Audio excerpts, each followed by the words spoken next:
Sino? Ate, gutom na ako. Gusto kong kumain ng mantou.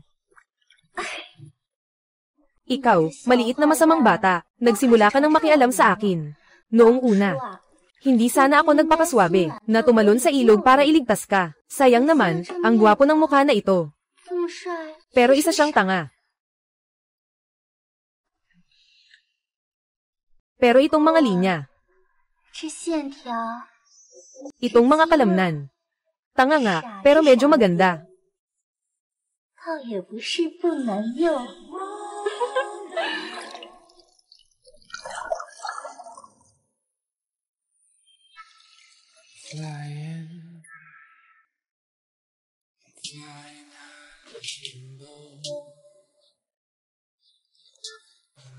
Jiang Nian ah. Ate, kakainin kita, ng sariwang water peach. Ayos ba? Wag, ate. Gusto ni Jiang Nian ng ate. Malaking bawzi. Zing Muden, bayaran mo. Ayos ka, Zing Guafu. Sa araw-araw, nagpapanggap na hindi kalapitan. Hindi ko akalain. Sa likod ng lahat, ay isa palang hindi mapigil ang malungkot. Utang mo sa akin ang napakaraming pera. Ngayon,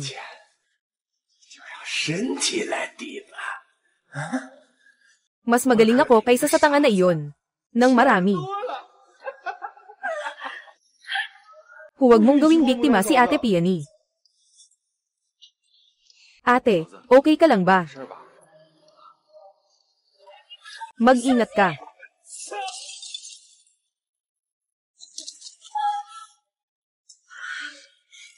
Bobo ka.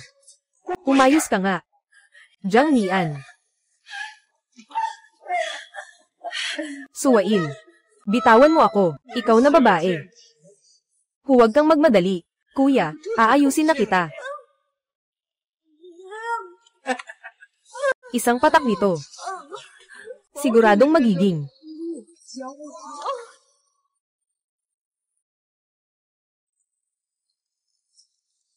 Yoyo Chi Huang. Biu Jiu Yin Yang. May mga patakaran ang mahika. Nagpapakita ng milyon-milyong mistikong daan. Sang-angka ng langit na manggagamot. May hanggarang pangalagaan ng bansa. Nais kong ikaw ang magpatuloy sa lumang sistema. Magpagaling at maglingkod sa tao. Isang angka na nagbubukas ng liwanag. Naalala ko na. Noong panahon na ako ay may halaga na milyon-milyon. Buong sigla at kasiglahan. Ngunit pinagtaksilan ako ng kasosyo kong si Zhao Xinyang. Kung hindi dahil sa tulong ng aking hipag, matagal na akong nalunod. Sino ang may ganang mang-api sa aking kapatid na si Muden? Naghahanap ng kamatayan. Mamamatay ako. Umalis ka. Magsitakas ka na. Tanga ka. Sige, subukan mong saktan ako. Mukhang gusto mo nang mamatay. Lin Jidong, dapat akong magpasalamat sa iyo. Tingnan mo, mukhang tanga pa ba ako ngayon? Sakit, sakit, sakit, sakit, sakit, umalis ka.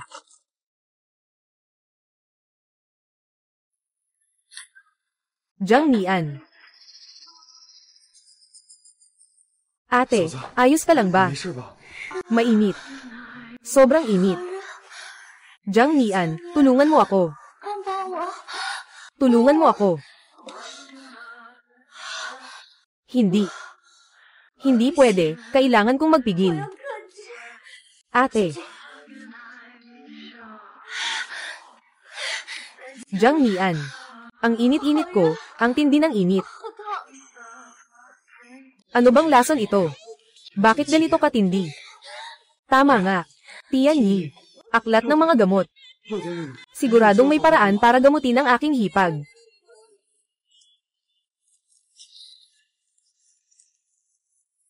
Meron na.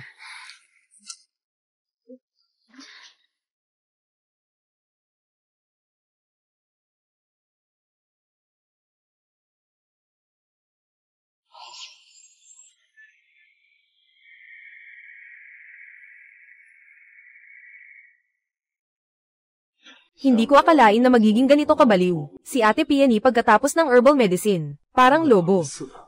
Na gustong kainin ng tao.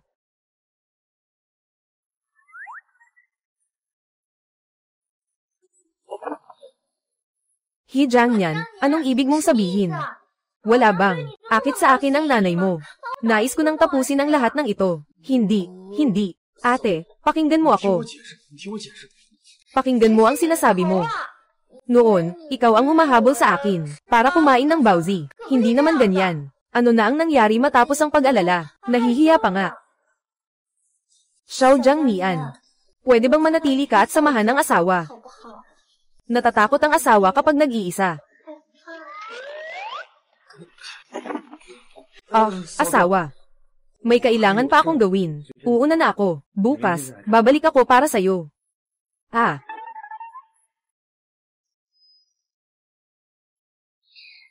Si Xiao Jiang. Dahil naibalik mo na ang iyong alaala. Kaya, ate sa asawa. Kailangan mong maging alipin ko sa ilalim ng aking palda.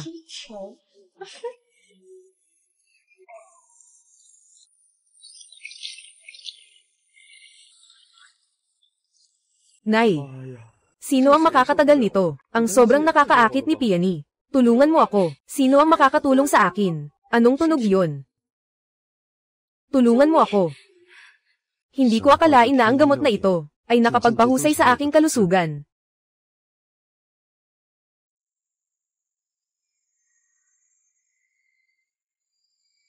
Tulungan mo ako. Mahalaga ang pagtulong sa tao. Nasira. Nasira ang binti niya. At kinagat pa ng makamandag na ahas.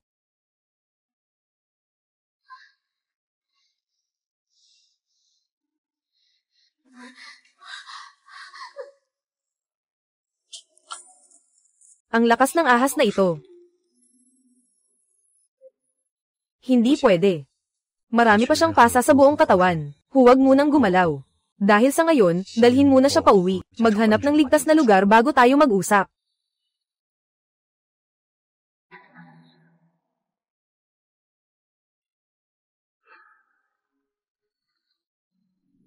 Ilang minuto lamang. Ang lason ng ahas na ito ay muling bumangon.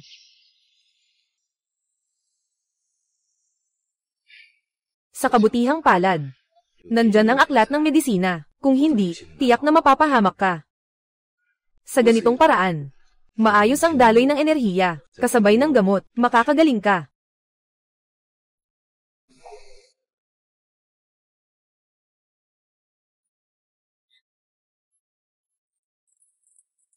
Sino ang lumayo? Huwag mong hawakan ako. Huwag kang gagalaw, baka mahulog ka sa bangin. Nadapuan ka na naman ng ahas. Binabawi ko ang lason sa'yo. Kung hindi, lalaga na pang lason ng ahas. Hindi mo na mapapanatili ang paamong ito. Tiyakin mong kayanin mo na kaunti. Medyo masakit talaga.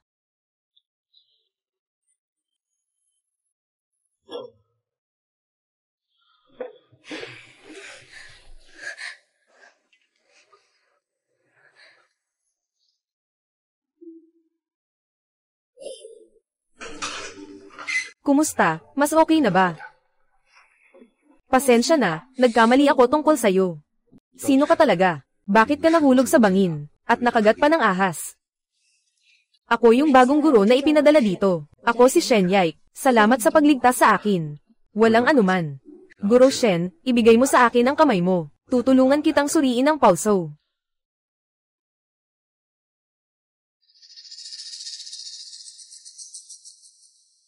Guro Shen, ang lason ng ahas mo ay pansamantalang nakontrol na. Ngunit upang gumaling, kailangan pa ng ilang gamot.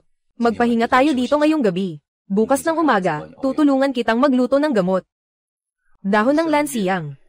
Tansyong. Dagdagan ng puting peony. At mga buto ng lotus. Gawin itong sabaw na gamot. Tiyak na gagaling ka sa gamot. Hijang niyan, ikaw na walang hiya. Nagsikap ako para sa'yo ng 3 hanggang 5 taon. Ikaw naman, naka-recover na ng alaala. Tapos umalis na lang. Hindi man lang ako nahawakan. Talagang wala kang kwenta. Zing Muden. Babae. Sa wakas nahuli kita. Lin Jidong, ano ang ginagawa mo dito? Umalis ka, bilisan mo. Zing Muden, pinahiram kita ng napakaraming pera. At ikaw ay lihim na. Makipaglandian sa isang tanga. Parang ang pera ko ay walang halaga. Mga bagay na walang kaalaman. Ngayon, pabayaran kita sa ginawa mo.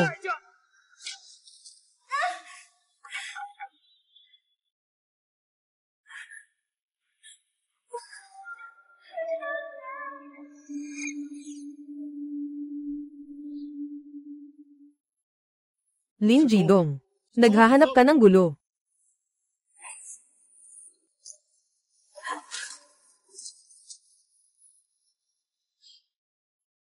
Naghuhusga ka sa aking hipag. Papatayin kita.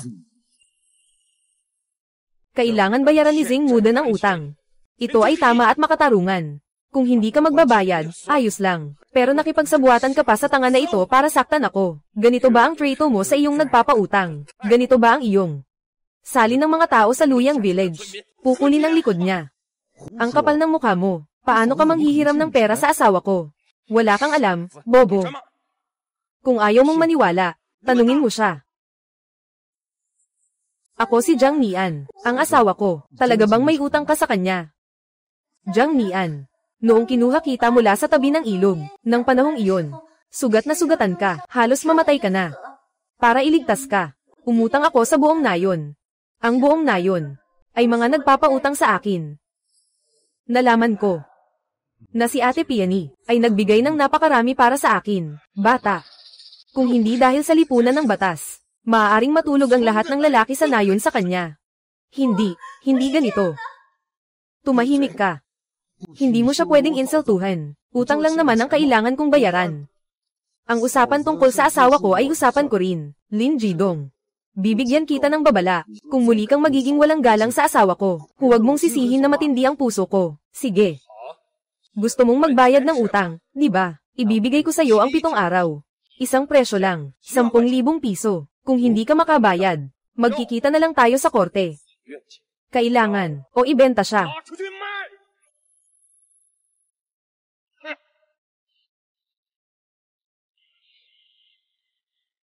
Sister-in-law, huwag kang mag-alala, poprotektahan kita. Jiang Nian, naguguluhan ka. 7 araw na lang, saan ka makakakuha ng ganong kalaking pera? Aalis siya sa korte para ay akusa ka ng sadyang pananakit, tapos na ang buhay mo. Akala ko magkano lang, 10,000 lang. Sa kakayahan ko bago makalimutan ang lahat, kaya kung kumita ng ilang minuto lang. Anak, huwag kang mag-alala. Dati, ikaw ang nag-aalaga sa akin. Sa hinaharap, papangalagaan kita. Ikaw, sira ulo, bakit hindi ka nagising ng mas maaga?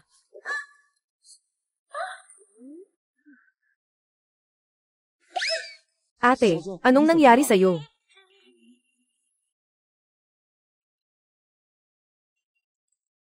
Ate, ang hirap mo talaga. Magmasahe ka na lang. Laging mahilig maglabas ng ganong tunog, kakaibang tunog.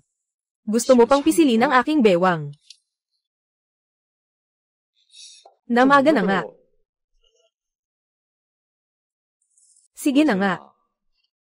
Nakuha na ang lahat ng gamot. Kung hindi, mauubos na naman ang isang araw.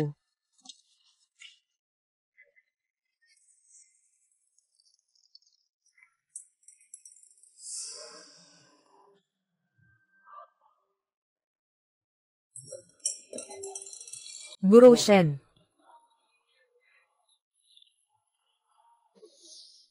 Guro Shen. Ayos ka lang ba, Hi? Kuya Hi. Gusto kong umihi. Pero ang mga binti ko, walang lakas kahit kaunti. Maaaring dahil ito sa paralisis ng lason ng ahas. Ganito, inumin mo ang lason na ito, at magiging maayos ka na.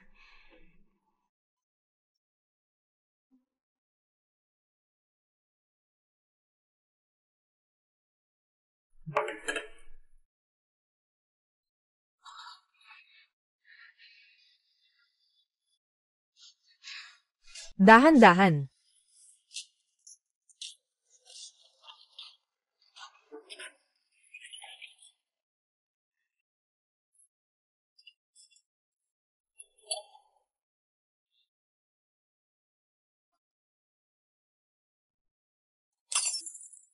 Ginoong Shen, ayos ka lang ba? Wala akong problema. Bakit ngayon pa ito sumiklab?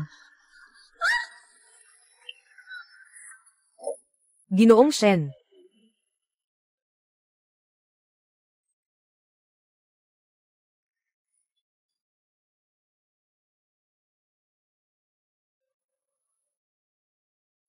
Ang init.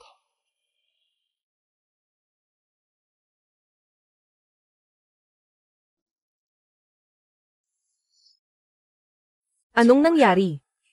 Nawala na ang ahas na lason sa katawan niya. Bakit sobrang init pa rin ang katawan niya? Ang babae na ito ay isang napakabihirang Jiu Zuan Hanti. Ako si Xiaoyao. Unang henerasyon ng kaluluwa ng langit na manggagamot. Napakagandang babae. Kalamigan ng siyam na kanto. Dapat ay napakataas ng init, ngunit isinilang sa isang batang babae.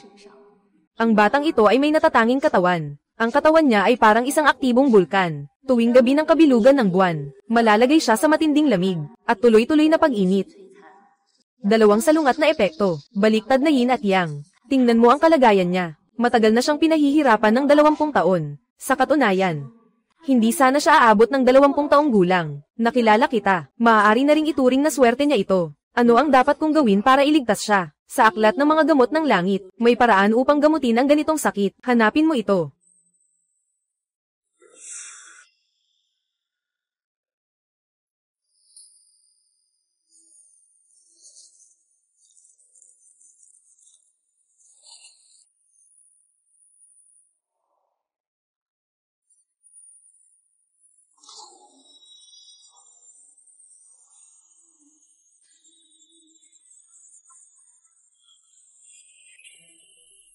Masakit. Guro Shen, may espesyal kang kalusugan. Mula pagkabata, labis kang pinahirapan ng sakit, lalo na tuwing gabi ng kabilugan ng buwan. Ang sakit ay parang panghihimasok sa buto. Sa katunayan, dapat ay hindi ka na umabot sa 20 taong gulang. Kuya He, 20 taon na akong pinahihirapan ng sakit. Dahil kaya mong sabihin ang aking sakit, tiyak na kaya mo rin akong pagalingin, di ba? Ako, may pag-asa pa ba akong gumaling? May dalawang paraan. Una, maghanap ng isang lalaki na may napakalakas na yang katawan, makipag-isa sa kanya. Ikalawang paraan, sa gabing puno ang buwan, habarin ang kasuutan, gamitin ang 13 na tinik ng langit na doktor, piliting buksan ang daloy ng enerhiya. Mag-ingat, may 3 araw ka lang. Pagkatapos ng 3 araw, gabi na ng puno ang buwan. Kung hindi ka magagamot, tiyak na mamamatay ka. Ako. Pag-iisipan ko. Kapag nakapag-isip ka na, pumunta ka sa tabi ng lawa at hanapin mo ako. Pagkatapos ng 3 araw, naghihintay ako sa tabi ng lawa. Ginoong Shen, anong nangyari sa iyo? Kuya He, ang sakit ng binti ko. Parang hindi pa nalinis ng maayos ang lason ng ahas. Guro Shen, huwag kang mag-alala, tutulungan kita. Huwag. Jiang Mian.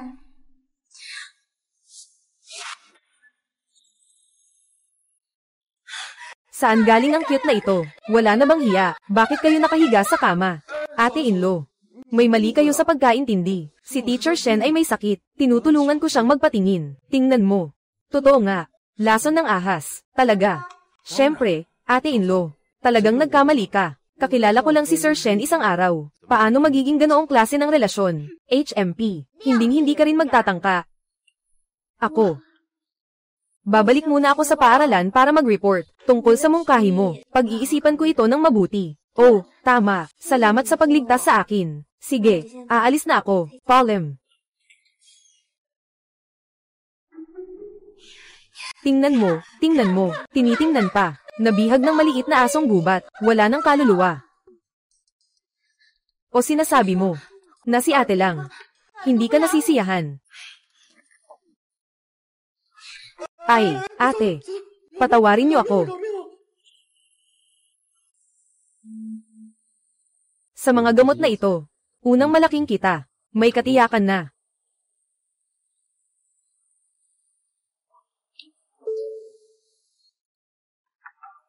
Ay, matagal na nating tinitingnan ito ng kalahating oras. Ang mga ginseng ko, lahat ng taon ay lampas sa 100 taon.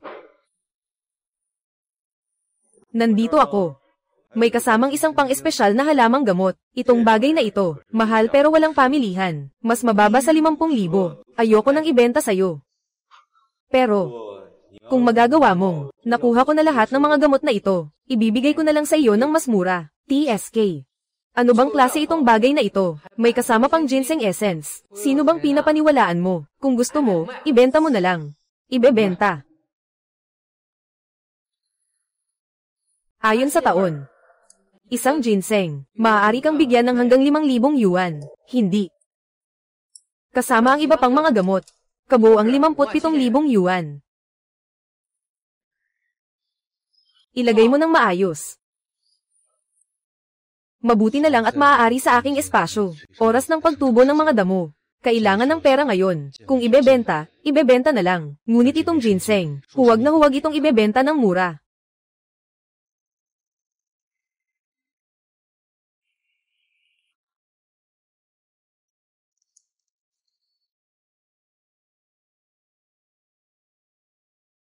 Ang ganda ng babae.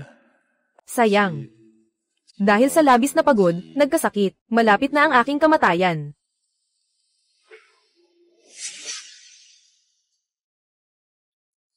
Sandali.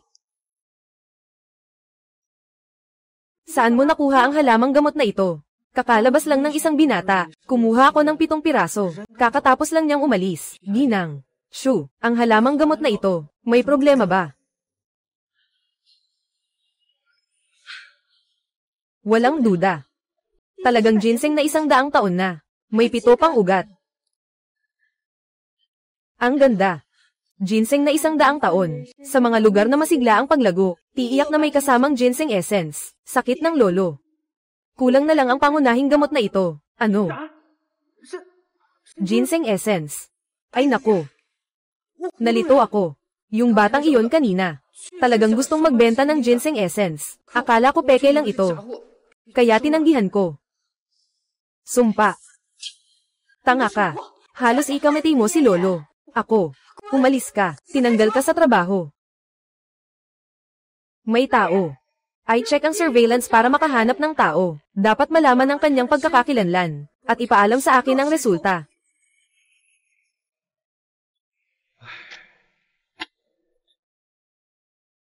Kapag nakuha ko ang mga pondo, maaari na akong bumili ng marami, ng mga buto. At pagkatapos ay itatanim ito sa, magdagdag sa espasyo para sa paglikha, pagkatapos ay ilabas ang natapos na gamot, para sa malakihang pagbebenta, sa ganitong paraan, sa isang iglap. Matutulungan ko ang asawa ko, na mabayaran ang utang.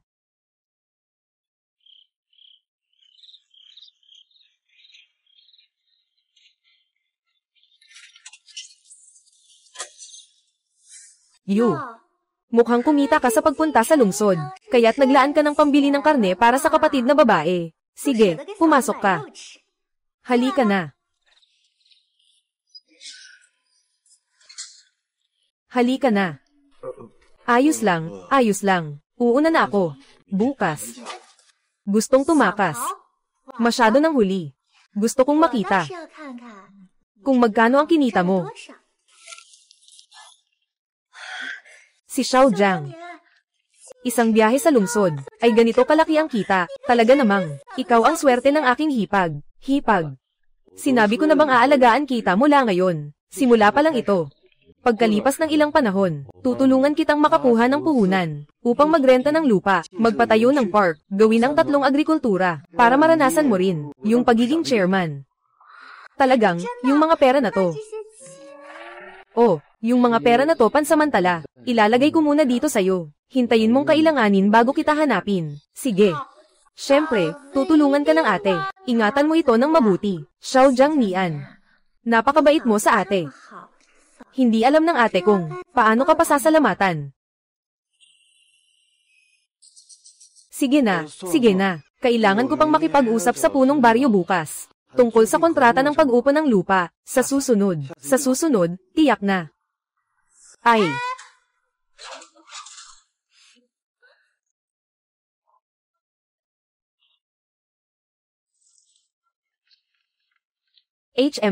Okay.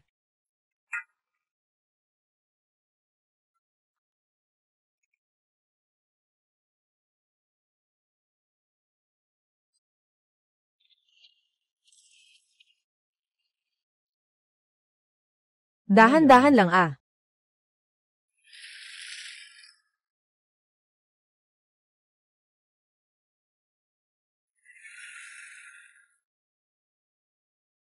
Dahan-dahan lang. Palem. Jiang Nian, nailabas na ang perang ito. Kung mawalan tayo, ano ang gagawin natin? Ate, huwag kang mag-alala. Noon, ako. Pero ang halaga niya ay nasa milyon. Malaking boss. Saan ka pa? Ate, maghintay ka na lang na mag-enjoy sa buhay. Sa hinaharap. Ako ang mag-aalaga sa'yo. Sige, magyabang ka. Ikaw lang, bilyonaryo. Ako pa nga ang Emperetress ng langit. Jiang Nian. Medyo pagod na si Bienan. Lumapit ka. Tulungan mong haplusan ang balikat ni Bienan. Okay lang ba? Nakapagod ako sa iyo buong araw. Sobrang pagod na ako.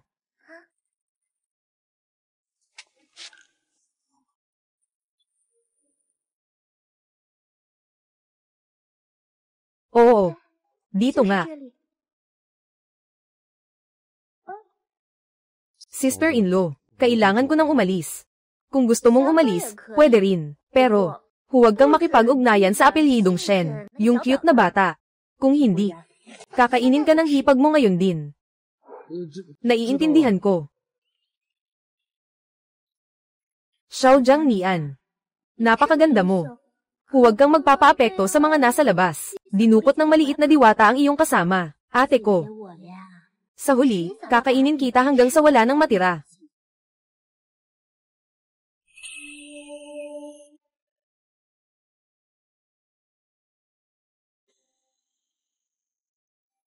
Tandaan mo, may 3 araw ka lang. Pagkatapos ng 3 araw, ang gabi ng buwan ay magpapakita. Kung hindi ka magagamot, wala kang pag-asa pang mabuhay. Hindi pa ako nasa 20 taong gulang. Ayaw ko pang mamatay. Nahihirapan akong makaalis sa hawla ng pamilya Shen. Kailangan kong mabuhay ng maayos.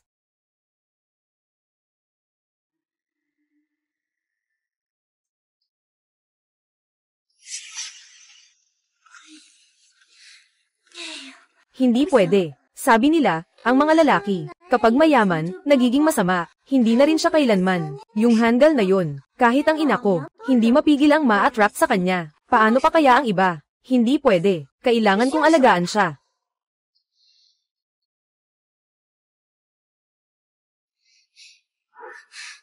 Kuya He, naiinitan at nilalamig ako.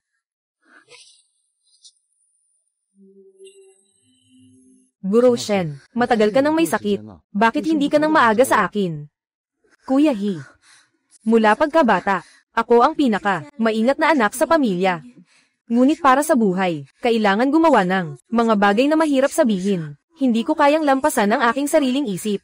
Guro Shen, kahit na sinasabi na medyo nakakahiya ang bagay na ito, ngunit ang sakit ay hindi nag-aalinlangan sa gamot. Walang malaking bagay sa harap ng buhay at kamatayan. Kahit para sa iyong sariling katawan, kailangan mo ring malampasan ang psikolohikal na hadlang. Kuya He, sobrang hindi ako komportable. Pakiramdam ko, hindi ko na kaya.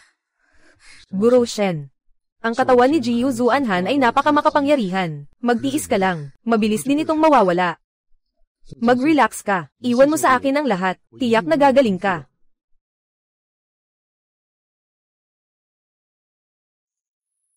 Kuya He, pangako mo sa akin. Kailangan mong gamutin ang sakit ko. Ayokong magdusa sa sakit sa gabi ng kabilugan ng buwan. Ayokong maranasan iyon muli.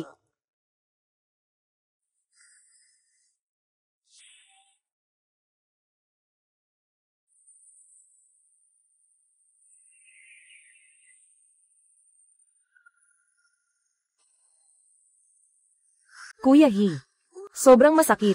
Hindi ko na kayang tiisin ito.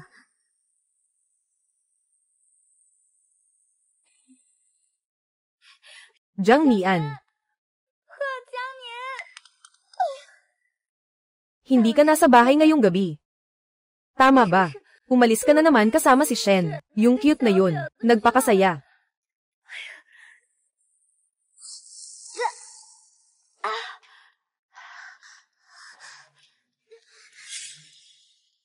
Ito. Yung tunog na ito ay...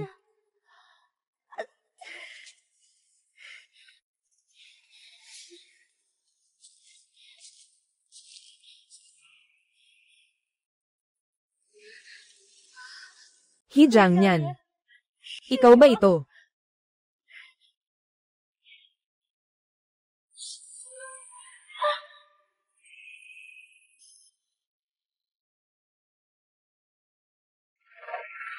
Hijang niyan. Ikaw ba ito?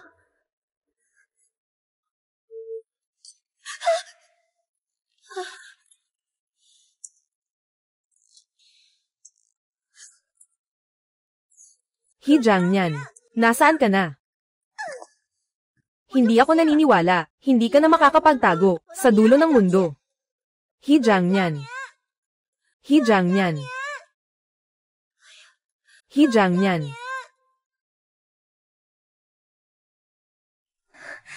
Ang katawan ko, talagang gumanda na. Sa wakas ay hindi ko na kailangang magdusa mula sa sakit tulad ng isang halimaw. Oo, kailangan ng iyong sakit ng 3 sesyon. Pinakamahirap na yugto ng buhay at kamatayan. Nakalampas na tayo. May 2 pang sesyon. At makakabawi ka na ng buo. Kapatid Hihi.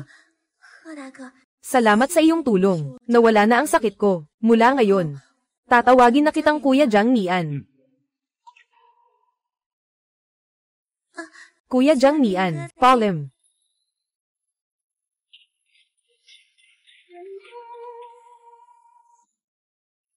Medyo mahiyain itong Ginoong Shen. Bilangin ang mga araw. Malapit na ang pagdating ni Lin Jidong. Nakarating na ang napagkasundo ang araw. Kahit para kay Ate Peony, kailangan nating may benta ito agad. Ang 70,000 na pera na ito, hindi pwedeng ipagpaliban.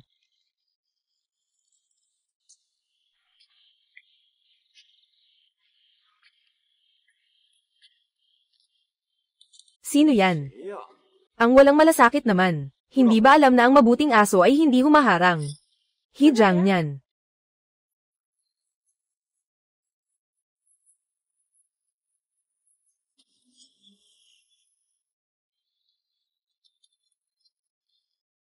Magandang araw po, Ginoo He. Ako po si Shuki Yuning, Honorable Director ng Yiyuan Tang. Sino po ba ako? Ako pala ay mula sa Yiyuan Tang. Sa tingin ko, sino ba? Sa totoo lang, isang pangunahing mandarambong ng Yiyuan Tang. Paano po? Hindi pa rin sapat ang ginastos ko ng higit sa 100,000 gamot. Hinabol pa rin hanggang bahay para isilbi ulit. Ginoo He. Nagtatawa kayo. Tungkol sa nangyari noon, tunay na kami ang may kasalanan. Yung may-ari ng tindahan na sangkot, aking pinalayas agad sa gabi. Sana lang. Mapatawad ka na. Ibalik mo sa akin yung kasamang ginseng na hawak mo. Handa akong magbayad ng malaki. Tigilan mo na. Tumigil ka na. Anong kasamang ginseng? Hindi ko pa narinig yun. Dito sa akin, masyadong maliit ang templo. Hindi kayang maglaman ng ganitong malaking Buddha. Ginang. Shu, pakiuwi na po, Ginoong He. Isipin niyo po ulit. Talagang seryoso ako. Ganyan. Magbibigay ako ng 2 milyon para mabili ang iyong alagang selyo. Dapat mong malaman na itong 2 milyon sa isang maliit na nayon tulad ng Luoxia, maraming tao ang hindi nakakamit sa buong buhay nila. Mga rurok na mahirap abutin. Nakapagdaan ka na sa nayon na ito, wala nang tindahan dito. Mukhang ganun nga ang ibig mong sabihin. Bibili ka ng mga gamot ko, tapos ako pa ang dapat magpasalamat sa iyo. Talagang lahat sila ay mga mapagsamantala. Ginoo si Shu, mas mabuti pang linawin mo. Ngayon, ikaw, ang may kailangan sa akin. Gusto mong bilhin, pero ayaw kong ibenta.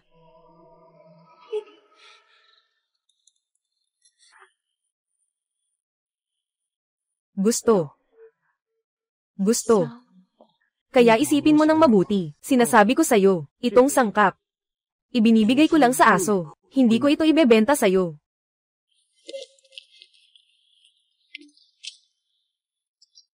Hijang niyan.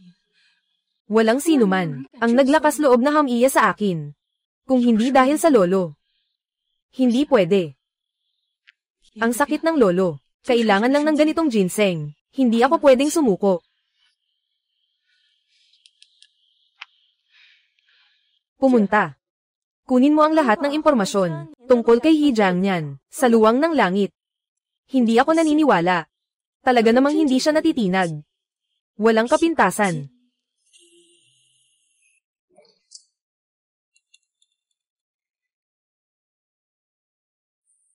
Sa ganitong ugali, gusto pang humingi ng gamot. Talagang isang panaginip lang ito.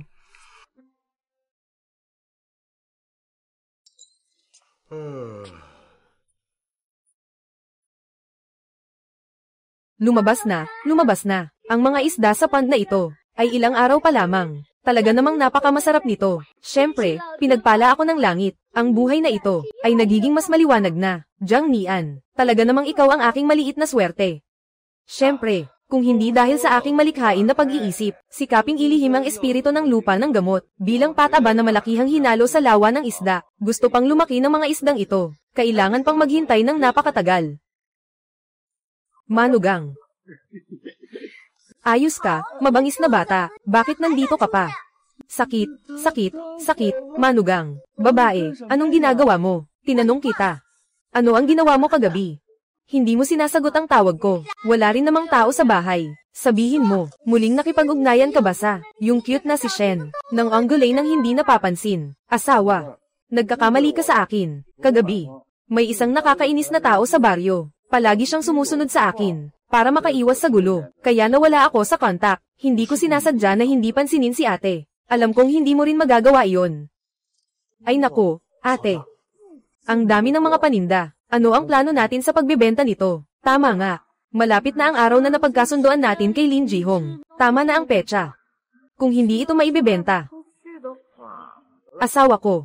Pupunta na ako ngayon para magtanong sa leader ng baryo. May malawak siyang koneksyon. Siguradong may paraan siya. Salamat kay Jiang Nian. Dahil siya, nakaiwas ako sa maraming problema. Kung hindi. Hey, sandali lang. Tama na ang tama. Ito ba ang dahilan kung bakit pinagod mo ako buong gabi? Jiang Nian, huwag kang tumakas na rehistrong simbolong tatak pang kalakal. Nagmamalaki kang niloloko ako. Tingnan mo kung hindi kita papaluan.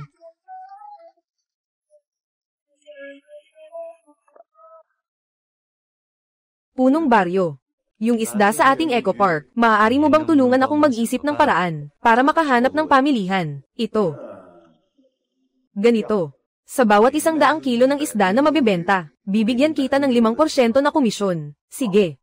Huwag mag-alala, sasagutin ko yan. Papalakasin ko ang kapatid ng asawa ko, na may restaurant sa bayan. Diretso kang aasikasuhin niya. Ayos. Kaya babalik na ako at hihintayin ang balita mo. Ang galing. Kailangan kong mabilis na sabihin sa aking biyenan ang magandang balita na ito, sa lalong madaling panahon.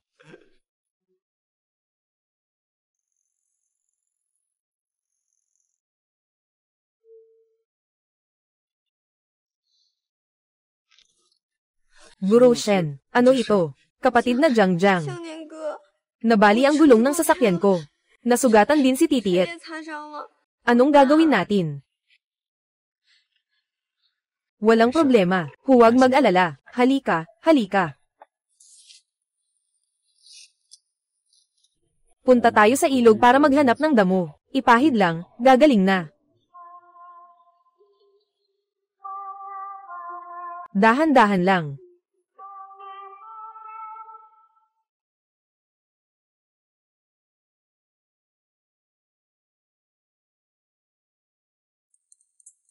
Kapatid na Jiang Nian, sa gitna ng gubat na ito, paano tayo mag-aalaga? Wala tayong kahit anong disinfectant.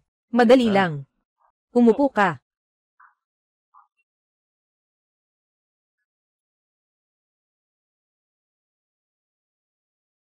Kailangan lang itong bunutin. Mahalaga ang pagpigil ng dugo. Jiang Nian ge. Mali ka. Kapatid na Jiang Nian, mali ka. Guro Shen, maging seryoso ka. Mag-ingat ka sa tetanus.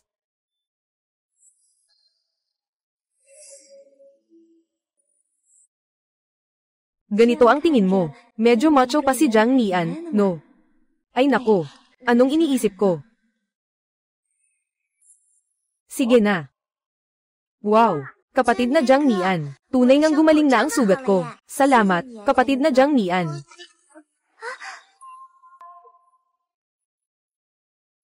Kapatid na Jiang Nian, ang sama mo naman. Hindi ka rin naman masama. Kapatid na Jiang Nian, ang sama-sama mo talaga. Saan mo ibubuhos? Ikaw pa ang masama, ikaw pa ang masama, ikaw pa ang masama. Ibuhos ko sa'yo, He Jiang Nian. Ayos lang. Ako pa ang naghanap sa labas. Ikaw naman, kasama itong cute na ito. Dito ka nagtataksil, ha? Sakit. Ate Mulon. Ako at si Kuya Jiang Nian, tumahimik ka. Tinanong ba kita? Ang mga mata ng cute na ito, sobrang nakakapinsala. Anong lalaki ang makakatagal? Hindi pwede. Si Xiao Jiang Nian ay hindi dapat. Maaga ng ibang babae. Kailangan ko siyang paalisin. Para maiwasan ang mas malala, si Zing Muden ay isang balo, na nagsusuot ng ganitong kaakit-akit. Kitang-kita na masamang babae siya. Kailangan kong bantayan si Jiang Nian. Hindi ko pwedeng hayaan siyang masira. Jiang Nian, nahulog ka ba? Sige, sisip-sipan kita.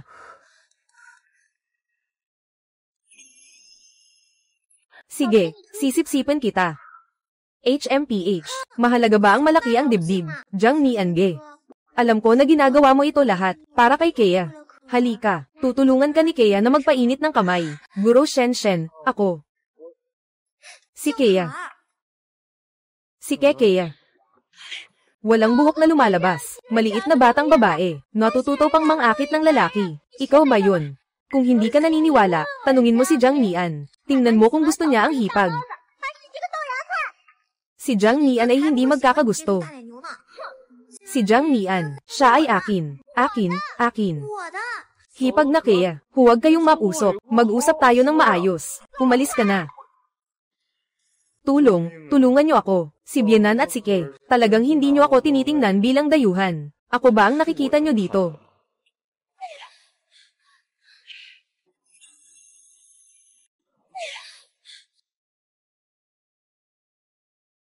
He Jiang Nian.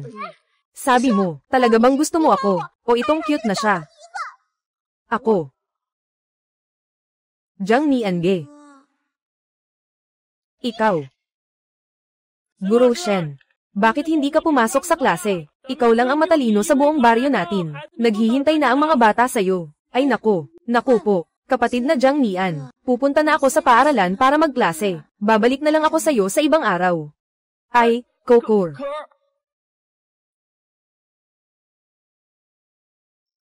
Ate.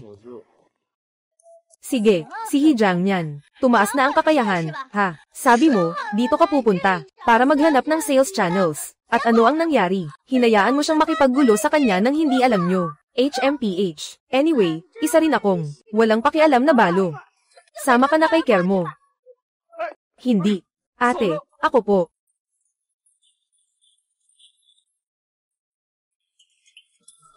Ate, huwag kang magalit. Wala naman talaga kaming relasyon ni Sir Shen. Asawa. Talaga, syempre. Pasok ka na. Asawa, sa wakas, pinatawad mo na ako. Asawa, ikaw, bakit ka may panghampas? Hindi ba't masama ito? Ano ang gagawin? Syempre, kailangan kitang turuan ng leksyon. Sino? Si Ginang. Zing, nakuha na ang pagkain ng isda. Naghihintay na lang ako sa pirma mo. Naiintindihan. Pupunta ako mamaya. Hipag. Sige, magtrabaho ka na. Mag-iisip ako ng paraan. Tutulungan kitang kumita. Jiang Nian, ikaw, duwag. Tandaan mo yan. Maliban sa akin, walang makakapasok sa'yo.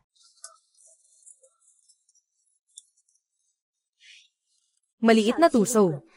Akala mo ba? Hindi pa kita kayang kontrolin. Kung sakaling makakita pa ako ng pagkakataon, asawa ko, Lumampas na ng alas 12. Anong nangyayari sa punong barangay? Bakit hindi pa rin dumarating yung nag-angkat ng isda? Baka naantala sa daan. Baka tawagan mo na lang sila para itanong. Hello. Walang sagot ang numerong tinawagan. Suriin muna bago mag-dial. Ay naku. Paano na ito? Tinitingnan ko na, pang-anim na araw na ito. Kung hindi pa rin makabayad, hindi ba't mapipilitan akong magbenta sa labas? Ang daming isda.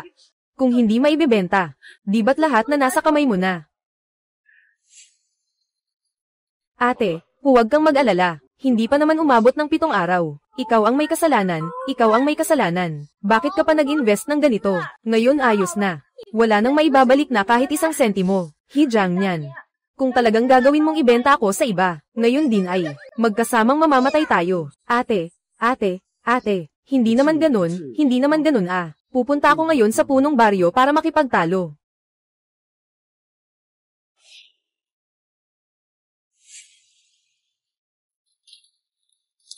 Hidabo.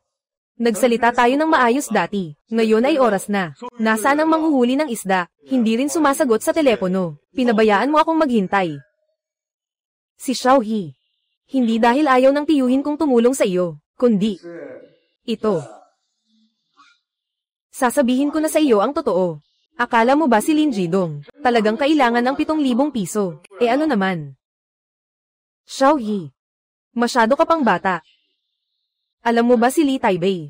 Siyempre, siya ay nasa bayan. Mga taong makapangyarihan sa daan. Siya mismo ang nagbigay ng babala. Sino ang magtatangkang kumuha ng mga bagay mula sa iyong Eco Park? Sila ay paparusahan. Ibig sabihin, lahat ng ito ay gawa ni Lin Jidong. Ang aking hipag ay may maliit na kainan lamang. Hindi niya kayang tiisin ang gulo. Pero kailangan ko na siyang bayaran. Bakit siya patuloy na pumipigil? Hindi ba't ang layunin niya mula sa simula ay ilubog ang kapatid na babae? Nako. Hindi ba't delikado na ang kapatid na babae? Malaking isda, huwag kang matakot. Pagkatapos ng taon ni Xiaojiang, maghahanap kami ng magandang lugar para sa inyo. Ang ganda ng iniisip mo. Lin Jidong, anong ginagawa mo dito? Para saan? Sabihin mo, kung ano ang gusto kong gawin. Hijang niyan, yung tanga na iyon, dahil sa iyo. Halos mawalan ako ng lahi. Natapos na ang 7 araw. Ngayon kayo, nagrenta ng lupa at nag-aalaga ng isda. Nasaan ang pera ko? Sagot mo ako.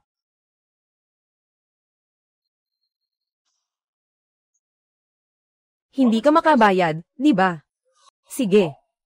Kaya ngayong araw, kukunin ko muna ang interes.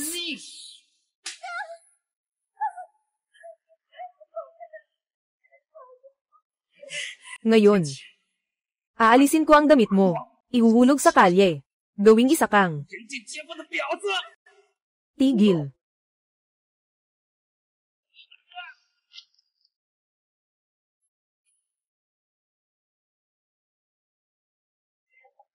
Jiang Nian. Ang galing, finally nandito ka na.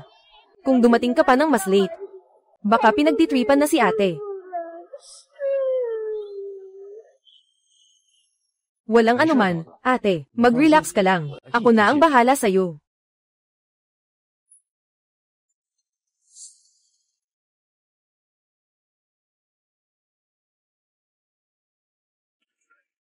Mga kababayan, kayo na ang humusga. Dumating na ang takdang panahon ng 7 araw. Ang dalawang ito ay hindi lang gustong umiwas sa utang. Gusto pa akong saktan. Sino ang hindi magbabayad? Sasaktan ko siya. Ang utang ay dapat bayaran. Tama at makatarungan. Pumunta ka at hanapin siya. Sila nga, bumalik ng utang, bumalik ng utang, bumalik ng utang.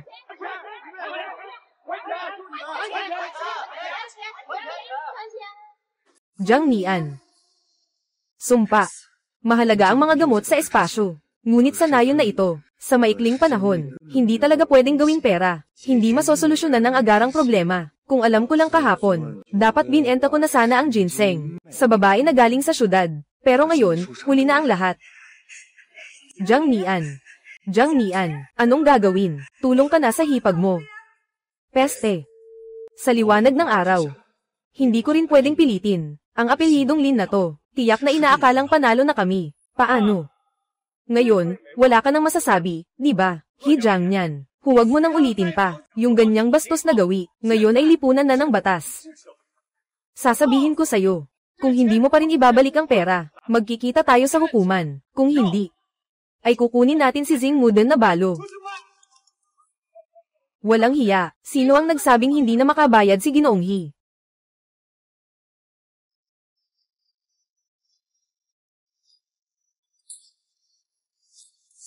Nagpa siya akong ilabas ang 300,000 para kunin ang lahat ng isda sa bangko ni Miss Zing. Maghahanap pa rin sila ng profesional na salesperson para tulungan siyang mag-manage ng promosyon. Ano?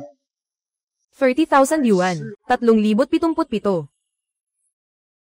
Ginoong Zing, anong palagay mo? Tatay, 300,000 sa isang taon, di ako'y nakakuha ng malaking kita. Ginoong ito. Sino ka? Shuki Yuning. Salamat, Ginang. Shu, sa pagtulong mo sa akin, Ginoong He. Tungkol sa mungkahi ko noong nakaraan, pag-usapan na lang natin ulit. Unahin muna ang kasalukuyang problema, kung hindi, walang pag-uusap. Sampang mga ulol. Kung hindi dahil sa sakit ng lolo, bakit ko kailangang tiisin ang kahihiyan, at ang mga malamig na tingin? Maghintay ka lang, hintayin mo, kapag nakuha ko na ang mga sangkap, tingnan mo kung paano kita aayusin. Sige. Sandali lang, kung hindi ako nagkakamali, ang MS. Shu na ito ay, ang pangulo ng Yiyuantang, na may halaga na higit sa 1 bilyon. Bakit ngayon? Napakarespeto mo kay Xiaohe. Oo nga, ngayon na si Xiaohe ay bumalik sa normal. Napakahusay niya sa lahat ng aspeto. Isang maasahang lalaki siya, itong si Zing Guaf. Parang nakakuha ng pagkakataon. Hijang niyan. Ikaw ba ay muling isinilang na demonyo? Isang Shenyek lang ay sapat na. Ngayon, may isa na namang dumating. Ito ay isang matapang na boss lady, at isa pang purong guro. Kung ikukumpara sa kanila, ako ay parang isang basura sa tabi ng daan. Hindi pwede. Kailangan kong mag-isip ng paraan. Dapat siyang mahigpit na hawakan.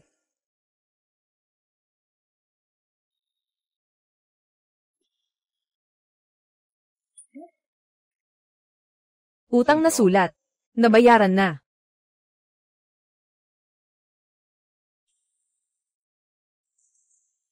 Hawakan mo ang pera mo at umalis ka na. Kung mang-aapi ka ulit sa akin, Ate Muden. Papangako kung hindi ka magkakaroon ng kapayapaan sa natitirang bahagi ng iyong buhay, hindi ka na magkakaroon ng kapayapaan. Ikaw, ang bobo mong ito, hindi pa tapos ang usapan na ito.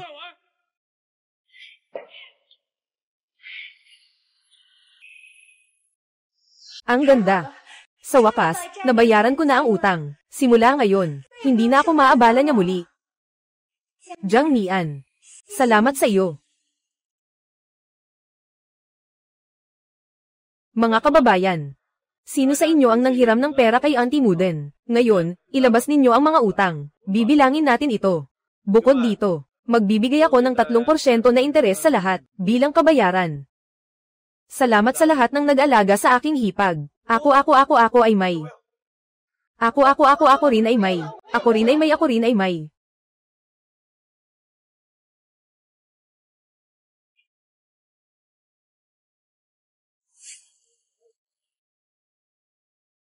Ginang, Zing, talagang mabait si G.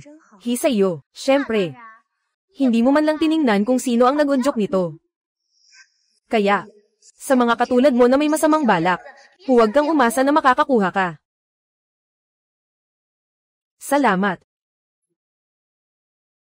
Sister-in-law, ayos lang ba? Wala naman. Sobrang naiinggit ako kay Ate Zing, may nagmamahal sa kanya. Hindi katulad ko, nakababatang kapatid. Malayo pa ang nilakbay ko. Mahigit 80 kilometro para humingi ng gamot. Nagtakda ng presyo na 2 milyon. Seryoso naman ako. Pero hindi ko akalain na itataboy pa ako. Anong 2 milyon? Jiang Nian, ano bang nangyayari? 2 milyon, napakalaking bagay nito. Bakit hindi mo man lang sinabi sa akin? Hindi mo ba nais na mag-isa? Ako. Sige na nga, Ate Zing. Isipin mo na lang na malas ang kapatid na babae. Maaaring talagang may kaugnayan ito sa gamot, pero walang kapalaran. Kung ayaw ni Ginoong He na ibenta, di wala na. Hindi na kita istorbohin. Ay, hindi pwede yan. Ang 2 milyon ko ay hindi pwede. Ay, Jiang Nian, sa buhay, dapat tayong marunong magpasalamat at tumulong. Ako na ang bahala sa bagay na ito. Ibigay mo ang mga bagay kay MS. Shu, talagang may magandang puso ang ate. Lubos ang pasasalamat ng bunso. Jiang Nian, ang 2 milyong ito. Sige, ako na ang bahala sa iyo, para hindi ka mag-invest ng walang plano. Sige na, sige na. Pero nandyan pa rin yung bagay sa bahay ko. Kukunin ko yan mamaya para kay MS. Shu, matagal ko nang pinahanap yan. Medyo may pagka-makakabuhayan yang Zing Muden. May pagkaganid sa pera. At siya ang tagapagligtas ni He Jiangnian. Ikaw, dahil ayaw mong magbenta, kaya't maghahanap ako ng ibang paraan. Jiangnian, kapatid. Huwag kang ganyan. Mas matanda lang ako sa iyo ng kaunti. Tawagin mo na lang akong Ate Kiyuning. Ayos na iyon. Mabilis tayong kumuha ng mga gamot. Magaling si Ginang. Shoo. Ginamit pa ang hipag para labanan ako. Sa digmaan, hindi maiiwasan ang panlilinlang. Hipag.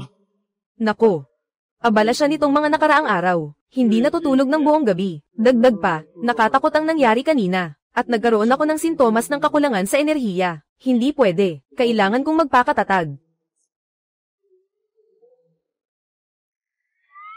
Hindi. Nasaan ang aking ginseng essence? He Jiangnian, ibalik mo sa akin ang aking ginseng essence. Tumigil ka muna, sandali lang ako.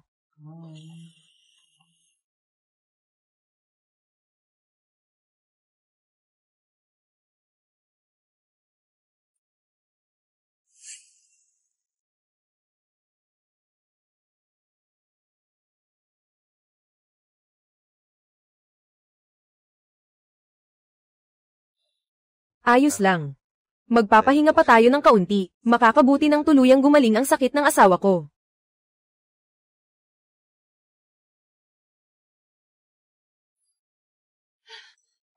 He Jiangnian. Ikaw. Bakit ka tumakbo ng ganun kabilis? Nasa tamang pag-iisip ako. Pasensya na. Nakalate ako. Ginseng. Ang ginseng ko. Tapos na. Walang pag-asa ang sakit ng lolo. Wala na itong lunas. He Jiangnian. Sinasadya mo ba ito? Alam mo namang, mahalaga sa akin ang mga sangkap. Sinadya mo pang sirain ito. Bakit ang sama mo? Sige na, sige na. Naglalaro lang ako. Matanda ka na, bakit ka pa umiiyak? Dahil sa ipinakita mong kabutihan ngayon, sa iyong kabutihang loob, ibibigay ko na sayo. Sapat na iyon. He Jiangnian. Ito ay binili ko mismo. Hindi mo na kailangang magpanggap na mabait. Sige, sige. Kaya tutulungan kitang magpagaling ng libre. Ayos na ba ito? Gamot. Anong sakit? Siyempre, para sa itim na enerhiya sa iyong harapan. Wala nang oras. Sakit na tiyak na ikamamatay. Kung hindi, bakit mo pa kailangan ng ginseng? Ang ginseng ay para sa lolo. Wala akong kinalaman dito. Sinasabihan mo pa ako ng sumpa. Hindi naman talaga ako may sakit. Ikaw ang may sakit. Sige.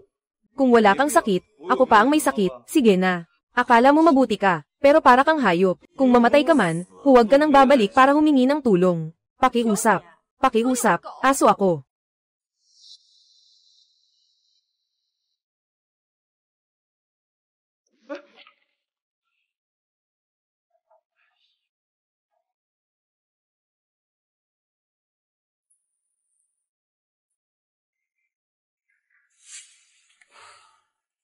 Talagang nakakaawa. May utang ako sa'yo.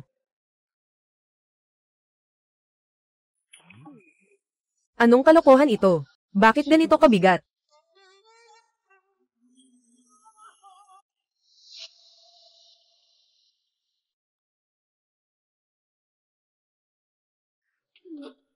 Ano bang nangyayari sa akin? Sumiklab ang sakit. May problema talaga ang katawan ko.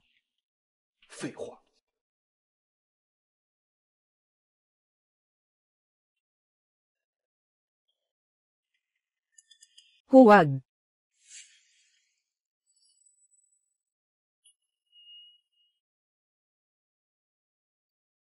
Jiang Mian.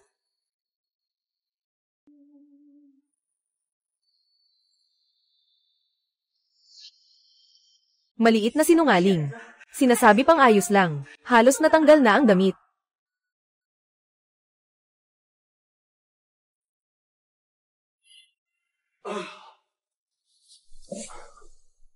Sa wakas, natapos na. Talagang nakakamatay. Ang katawan ko Yung maliit na baywang ni Miss Shu. Masarap bang hawakan? Medyo maganda. Sobrang ganda ng pakiramdam. Ate.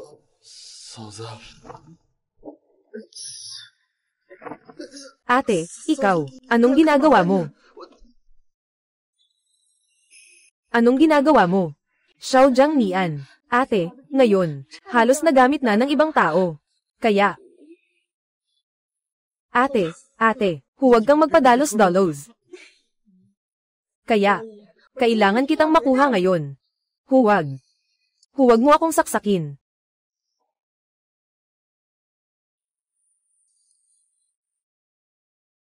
Kumusta? Nakaka-excite ba? Asawa. Tayo na lang. Tapos na, Xiao Jiangnian. Hindi na kita guguluhin. Tandaan mo ito. Kung hindi lang sana hindi maganda ang pakiramdam ng asawa sa mga nakaraang araw. Magpahinga ka na. Ayos lang na matulog sa sahig ang asawa. Talagang pinahirapan mo ako, asawa. Sige na, sige na. Pagsasanay.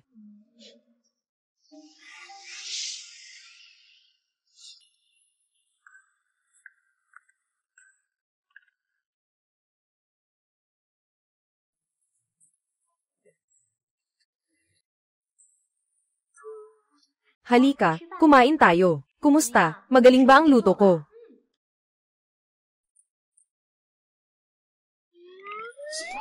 Sister-in-law. Ano ito sa inyo?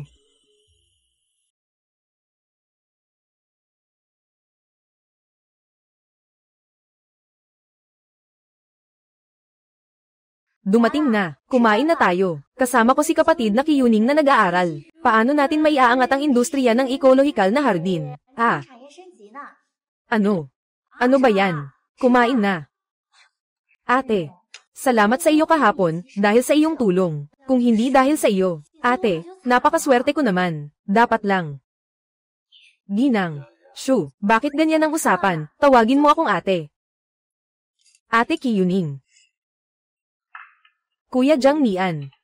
Ano bang problema sa katawan ko? Bakit bigla akong nahimitay? Sabihin mo muna sa akin, bago ka nahimitay. May naramdaman ka bang hindi maganda? Wala naman. Lagi akong malusog. Minsan lang ako madaling makatulog. At kapag sobrang init ng araw, madalas akong sumasakit ang ulo. Maaari bang tawagin itong walang problema? Malaki ang problemang ito. Sa iyong pulso. Malubha ang kakulangan ng iyong chi at dugo, bagaman walang sakit. Napapalibutan ka ng itim na enerhiya. Sa loob ng ilang araw, tiyak na mamamatay ka. Ano ang dapat gawin? Jiangnian, may pag-asa pa bang gumaling ang sakit ko? Hindi ito sakit. Nabihag ka ng masamang espiritu. Ano?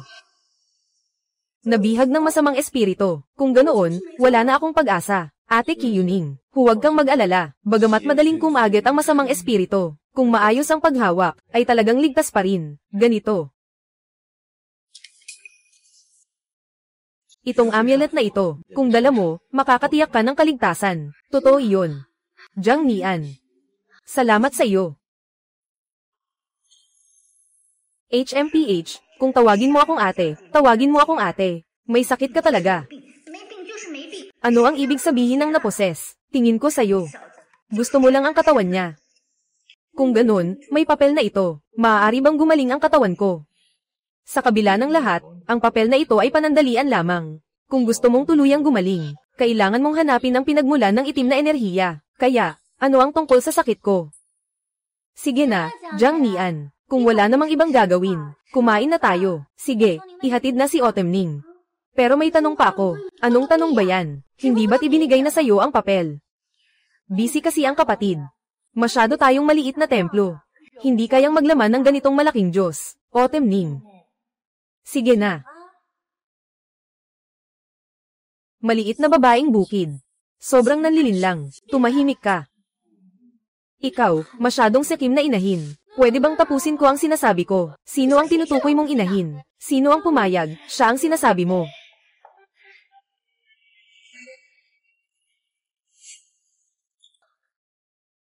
Salamat sa inyong dalawa sa pag-aalaga. Kailangan pa ng gamot para sa sakit ng lolo. Uuna na ako.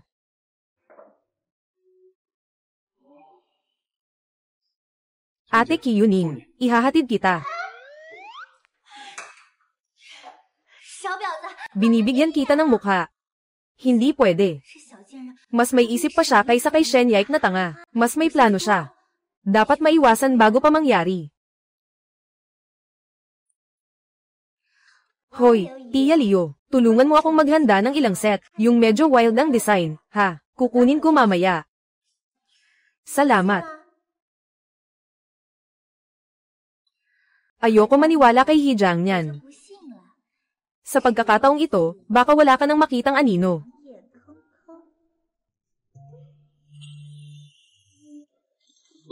Ate Kyuning. Anong nangyari, Jang Nian? May kailangan ka pa ba?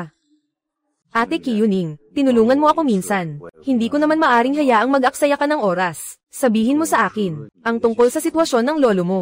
Salamat sa pagnanais mong tumulong. Ngunit dahil sa gamot na ito, sa tingin ko gagaling. Agad ang sakit ng lolo. Bagaman sinabi iyon. Ngunit, mas maraming daan, mas maraming garantiya. Nakalimutan mo ang nangyari kagabi. Mataas ang aking kasanayan sa medisina. Ito. Ang pagkahimatay kahapon, ay biglaan. Kung iisipin ng mabuti, sa panahong ito, talagang mahina ang aking kondisyon. Madalas akong nakakaramdam ng paninikip ng dibdib. Akala ko ay pagod lang. Ngunit ayon kay Jang Nian, mukhang hindi ganon. Sa anumang kaso, kailangan kong magpa-check up sa ospital, para makasiguro ako. Kaya, subukan na lang natin. Kung hindi epektibo ang mga gamot, kailangan ko ang tulong mo. Sige, kaya't magtakda tayo ng oras. Pupunta ako sa bayan para tingnan ang lolo, at sabay na rin ayusin ang sakit ng ulo mo, na rin. Ayos.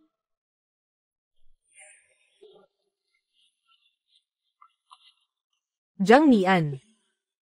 Kapatid na si Kyuning, huwag magsalita. Parang sila ay papunta sa atin. Mabilis na lahat. May utos si Bie. Sa araw na ito sa PNE Ecological Park, kailangang isara ang pinto. Hoy, boss, ako kasi. Pinakamahilig kong sirain ang usapan ng iba. Nabigo na. Siguro ngayon si Mrs. Nasa Eco Park na. Huwag naman sana siyang magkaproblema. Sandali lang, sasamahan kita. Ay.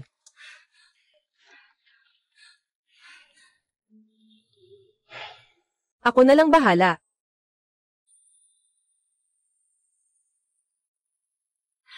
Talagang maganda pa rin. Jang Nian. Talaga namang ganito ang tao na ito. Bakit ka nagmamadali? Magpadala ng bodyguard dito. May problema ako. Bitawan mo ako. Maliit na masamang tao. Gusto mong tumakas sa kasal, di ba? Gusto mong ipagamot ka ng ibang lalaki, di ba? Gusto mong ipagamot ka ng mga ligaw na lalaki, di ba? Babalik ko sa'yo ngayong gabi. Ikukulong sa basement at gagawin ang lahat ng masama. Bitawan mo ako. Hahayaang tumakas sa akin ang kasal ko. Patatahimikin kita. Bitawan mo ako. Kapatid na Jang Nian, umalis ka na. Huwag kang makialam sa akin. Hayop. Naglalakas loob kang mangbuli kay Guro Shen. Naghahanap ka ng kapahamakan.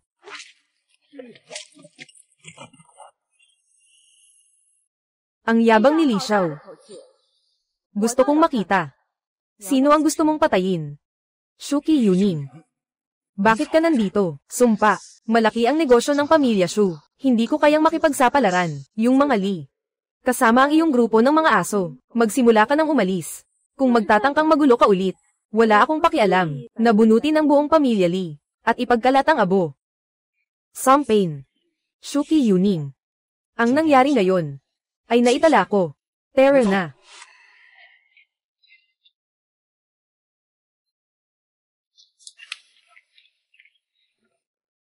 Bastos. Maghintay ka lang. Tungkol dito, walang katapusan. Ginoong He. Patawarin mo ako, Ginoong He. Umalis ka. Sige. Umuwi ka na.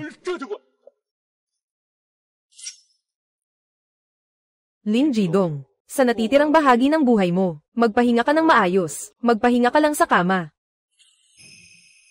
Sister Kyuni, salamat. Sa pagkakataong ito, salamat sa'yo. Huwag kang mag-alala, tungkol sa lolo mo, iwanan mo sa akin. Ayos, nagkasundo na tayo. Sa susunod na Biyernes, dadalin ko si lolo sa Yiyuantang para magpatingin. Telepono.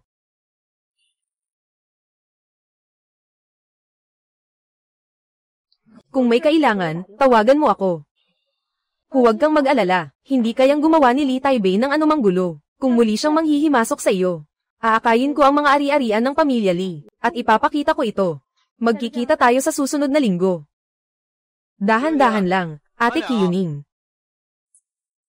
Mukhang malalim ang isip ni Ate Kiyuning. Mukha ng isang masamang negosyante. Hindi ko inasahan. Mayroon ka palang malasakit. Jiang Niange, natatakot ako. Jiang Niange, kung hindi ka dumating ng maaga, delikado na ako. KR, huwag kang mag-alala, nandito si Jiang Niange, walang makakapang-api sa'yo. Pero natatakot ako. Jiang Niange, ayaw kong mahuli. At ayaw kong pakasalan ang taong ayaw ko. Ayaw ko ring maikulong sa maliit na itim na silid. Jiang Niange, sobrang sumasakit ang dibdib ko. Maaari mo ba akong masahehin? Ako. Nako, anong nangyari? Sobrang na-excite ako. Bumalik na naman ang sakit.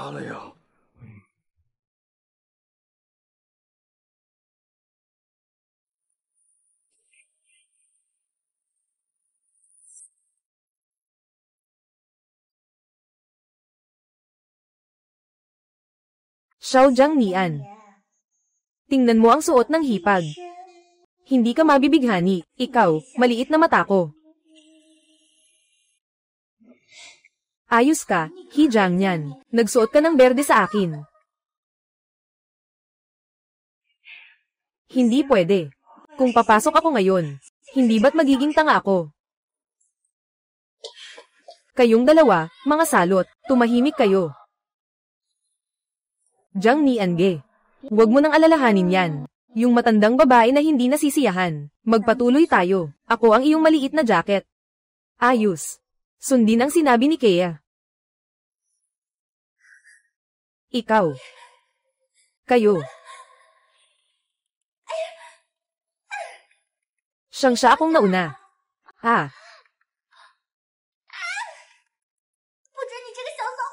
Nang aapak sa teritoryo ko. He Jiangnian, ang sama mong tao. Salamat, Jiangnian Ge. Walang anuman. Mag-alala ka, Kea, isa pang kurso pa. Ganap nang gagaling ang sakit mo. Talaga ba?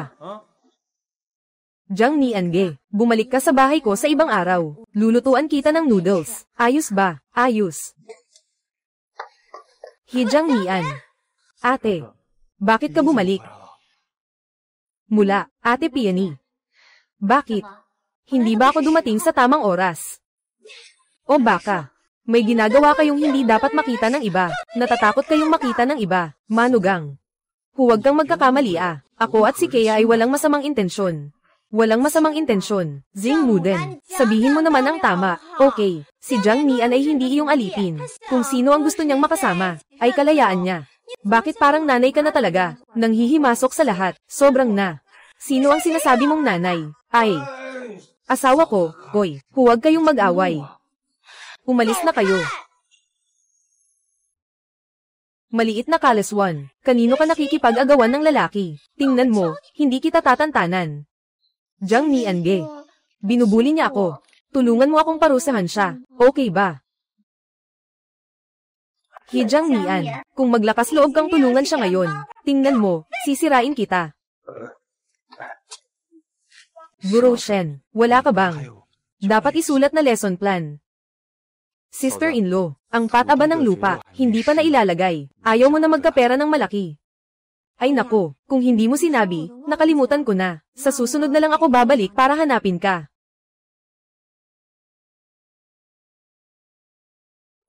Sister-in-law, mahal na mahal kita. Bakit parang ayaw mong umalis agad?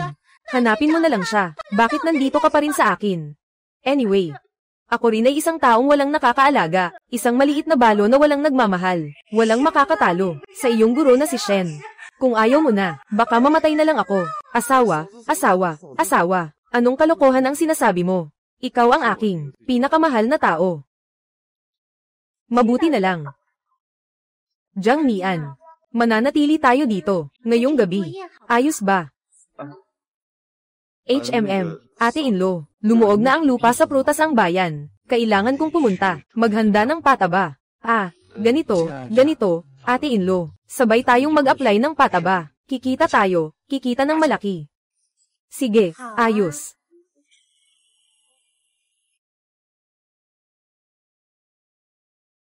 Hindi na kaya. Sobrang taas ng ate. Hindi ko na kaya.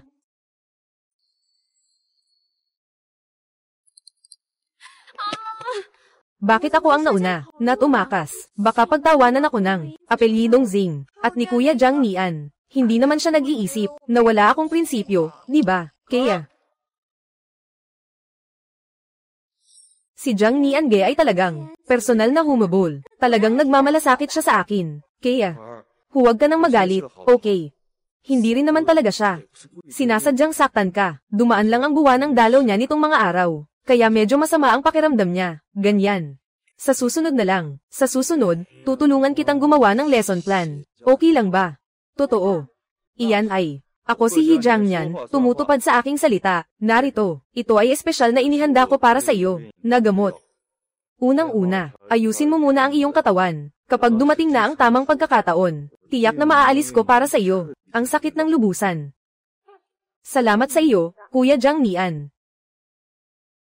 Sige, aalis na ako. Babalik ako sa ibang araw.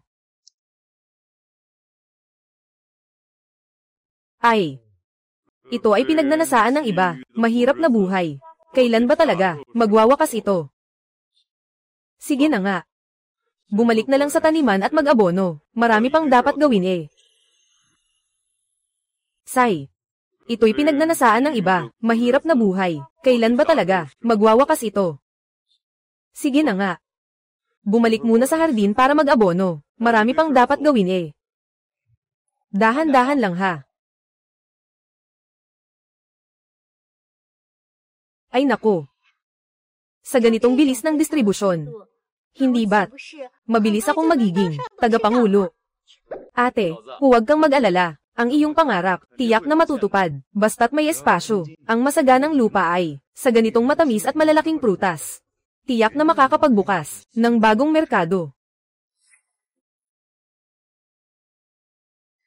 Jiang Nian, talagang sobrang mainit ang negosyo. Pumunta ka sa imbakan. Tulungan mo akong maghanap ng mga basket, okay? Wala rin itong basket.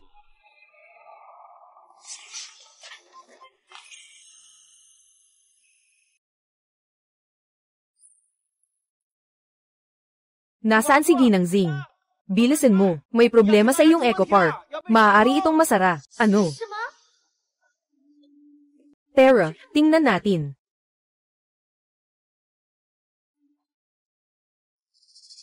Hardin ng Peony. Palagi nilang niloloko at nagbebenta ng peke, hindi pa rin nagsisisi. Simula ngayon, sarado na ang parke at ipinasasara.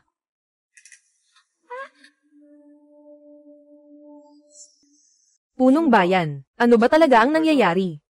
Bakit sinara ang parke? Sinasara lang nila ng basta-basta. Wala naman kaming ginawang masama, mga iligal na bagay.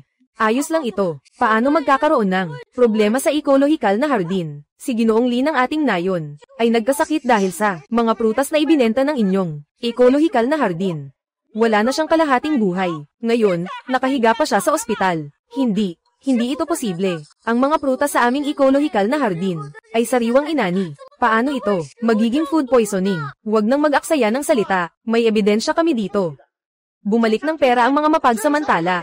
Bumalik ng pera, bumalik ng pera. Sira na, ilang araw pa lang ito. Ang hirap na naipon na pera. Nawasak na lahat. Huwag tayong magpadalos-dalos. Hardin, nailok ko na siya.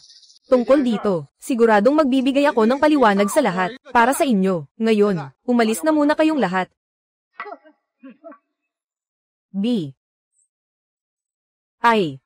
Sasabihin ko sa iyo ang totoo. Ito ay lahat na mula kay Lee Taibei. Xiao Yi. Makinig ka sa payo ng tiyuhin, yung mga tao sa lungsod. Huwag tayong makialam sa kanila. Mas mabuting lumayo na lang tayo. Anong gagawin ni Jiang Nian? Seryoso bang kailangan nating maging palaboy sa lansangan? Huwag mag-alala, gagawa ako ng paraan. Pero siya, nagtatrabaho mula sa malayo. Anong magagawa natin? Ikaw ang may kasalanan. Kung hindi ka sana nakipag-ugnayan kay Shenyai, yung maliit na fox spirit, nakangiti at nagtitinginan, pwede ba tayong makasagupa nitong malaking Buddha na ito? Li Taibei. Ikaw, mapanlinlang na maliit na tao. Hindi pa tapos ang usapan na ito.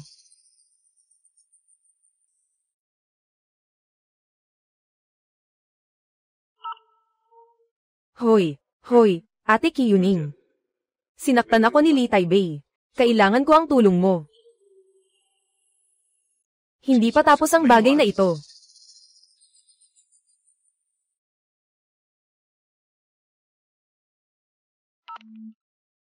Hoy, Ate Kyuning. Sinaktan ako ni Li Taibei. Kailangan ko ang tulong mo.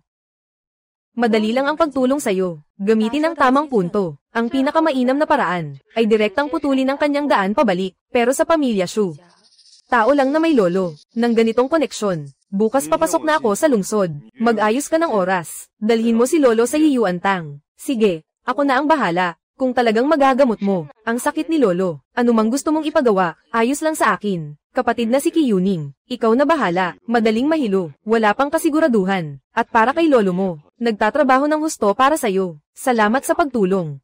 Pero, ang resulta ng pagsusuri sa ospital, sinasabi na malusog ang katawan ko. Siguro ayos lang yan. Kapatid na Otemning, ikaw ay naposes o nasway.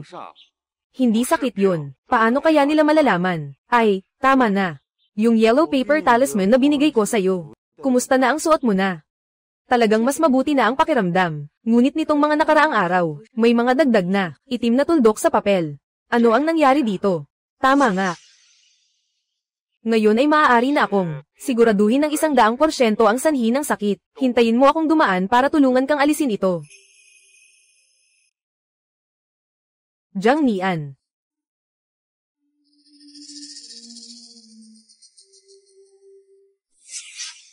Ang sitwasyong ito ay hindi mukhang sakit.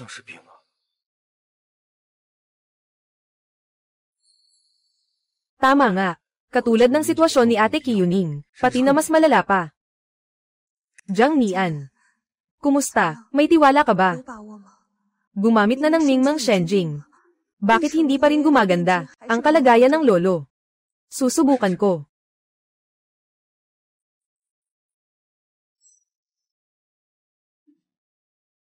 Itigil mo. Gusto mo bang patayin ang matanda?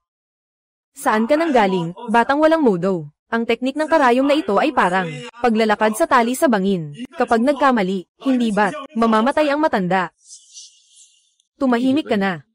May mga tao tulad mo, na walang alam sa tama at mali, na basta na lang nagbibigay ng mabigat na gamot, ng mga walang silbing doktor. Hindi lalampas ng 3 araw. Tiyak na, malapit na ang katapusan. Ang talagang gustong pumatay sa matanda ay ikaw. Bakit ang katawan ko hindi na makagalaw? Sino ba talaga ang batang ito? Anong uri ng tao na ganito kaastig? Jiang Nian. Ano bang nangyayari dito? Tanong ng matanda. Hindi ito sakit. Sa halip,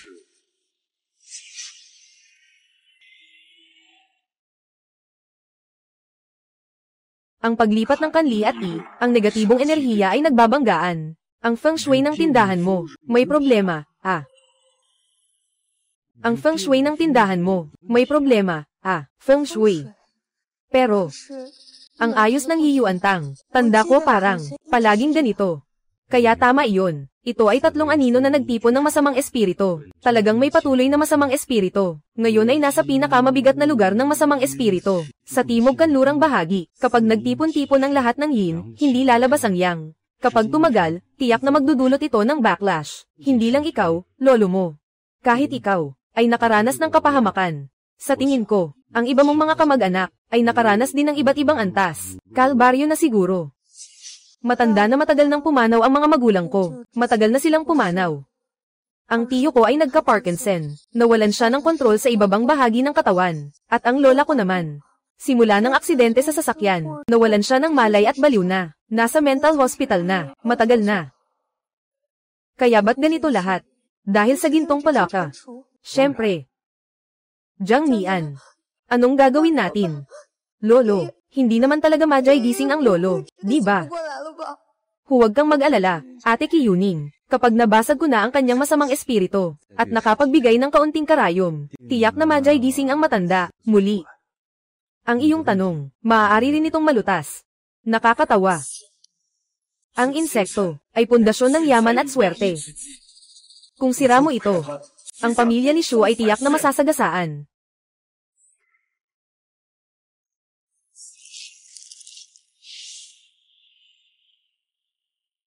Sa dilim at liwanag, apoy na nagliliwanag, pukawin ng masamang espiritu at pigilan ng masasamang puwersa. Sira.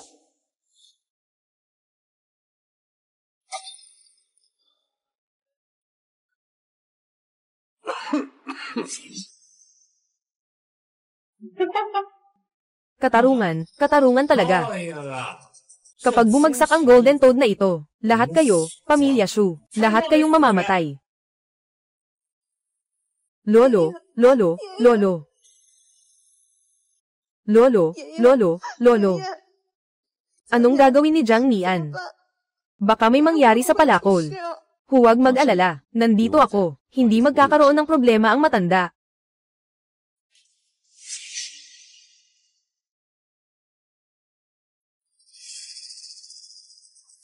Bata ng galit. Sinasabi ang walang katotohanan, kung gusto ninyong maniwala sa kanya. Maghintay kayo para sa, ilabas na ang bangkay, lolo, tumahimik ka. Huwag kang magbulalas ng ganyan.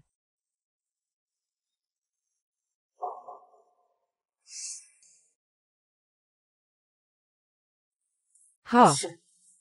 Kung sakaling mapatay mo ang tao, tingnan ko kung paano ka mag-handle. Tulog na si lolo. Nagising na si lolo.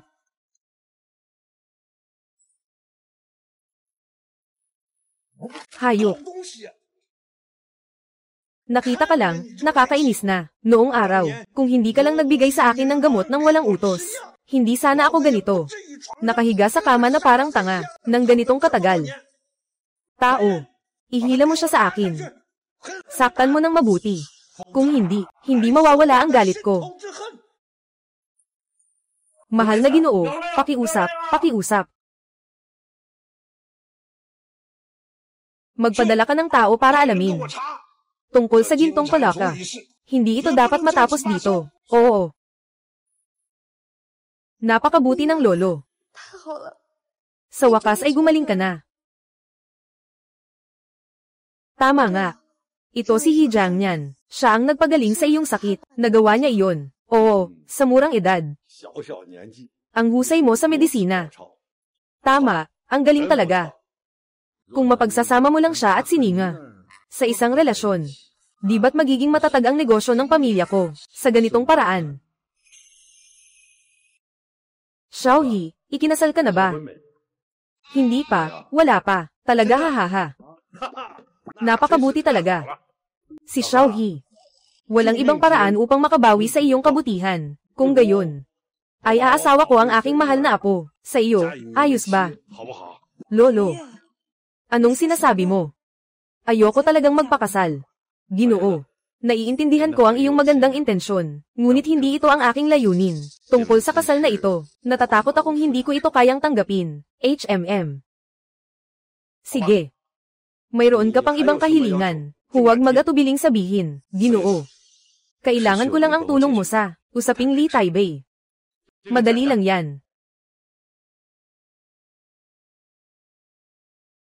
Ipagbigay alam mo, sa loob ng 3 oras, gagawin kong bangkarote ang pamilya Li. Salamat, Ginoo. Ate Kiyuning. Salamat din sa iyo. Walang anuman. Masyado nang maliit ang templo ng pamilya Shu. Hindi kayang maglaman ng ganitong dakilang Buddha. Hindi ako karapat-dapat sa iyo, si Shu Kiyuning. Pwede ka nang umalis. Wala nang dahilan para makipag-ugnayan pa. Kiyu. Ate Kiyuning, hindi iyon ang ibig kong sabihin. Jiang Mian. Akala ko ay mayroon tayong kahit kaunti, para sa kaibigan. Akala ko sa puso mo. Ako lang isang gamit na pwedeng itapon. Kaya siguro hindi ka mag-aatubiling tanggihan ako na nakakahiya sa akin. Ang tanga mo.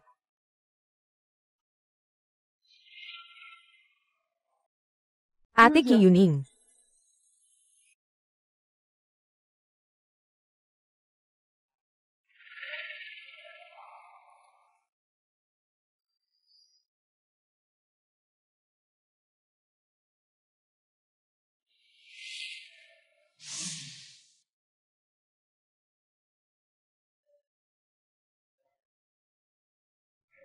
Matapos alisin ang masamang enerhiya, ito na siguro ang huling pagkakataon ng stress response. Ganito.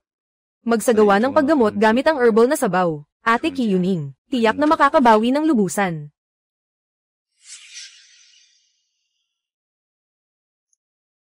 Umalis ka na.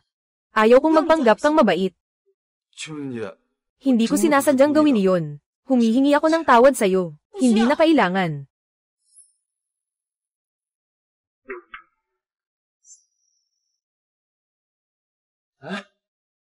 Lolo.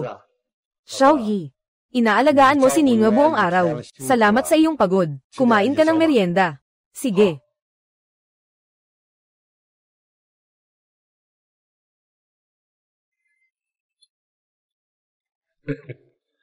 Kung ito ay hilaw na bigas, gagawin itong lutong kanin. Hindi ba natatakot ang pamilya mo? Sa iyo, bata, nagsimula ngunit hindi natapos.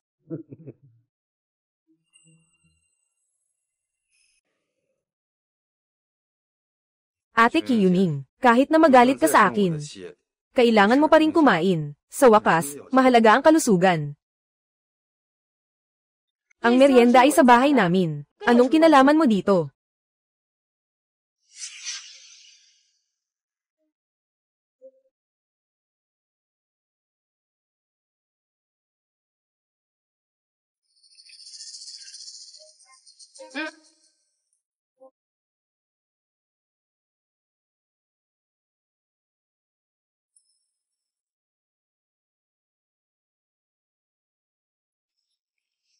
Hiyu. Ate Chining. Mainit. Ang init. Jiang Mian.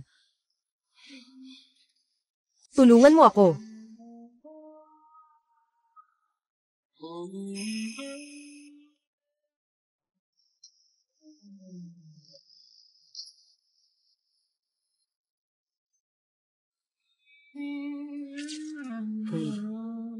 Parang hindi rin naman. Sobrang totoo, no? Baka totoong-totoo nga ako. Interesado si Ate Kyuning.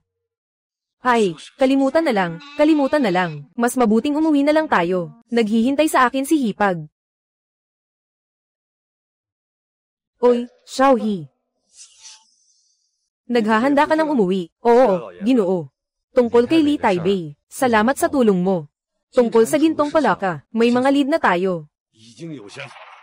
Ito ay si Ginoong Zhao ng Xinyang Group. Zhao Xinyang. Zhao Xinyang. Akala ko ikaw ay aking mahal, mga kaibigan at kapatid. Ang makukuha mo naman ay malupit at walang puso na pagtataksil. Maghintay ka lang, siguradong gagawin kong wasakin ang iyong ipinagyayabang na imperyong pangnegosyo ng buong buo para sa nakaraan kong sarili. Maghihiganti ako at magpaparusa. Sa mga nakaraang taon, ang bagong grupo ng Yang ay mabilis na umuunlad. Sa iba't ibang industriya, ay nakikibahagi. Sa pangkalahatan, sa lahat ng industriya, lahat ay kaaway. Kaya, hindi ako nagulat na umatake siya sa akin. Tungkol dito, huwag kang mag-alala. Ako na ang bahala, ayos lang.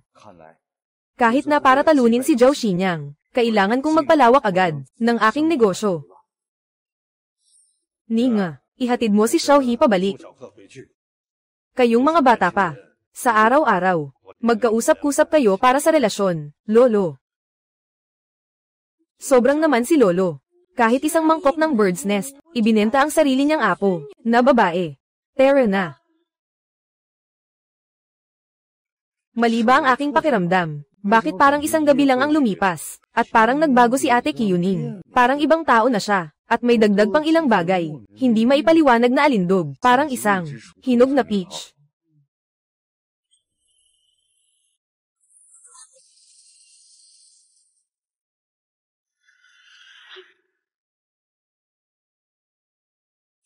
Ate Kyuning, huwag tayong magmadali, tumahimik ka. Huwag kang magalit. Walang galit, huwag kang magalit.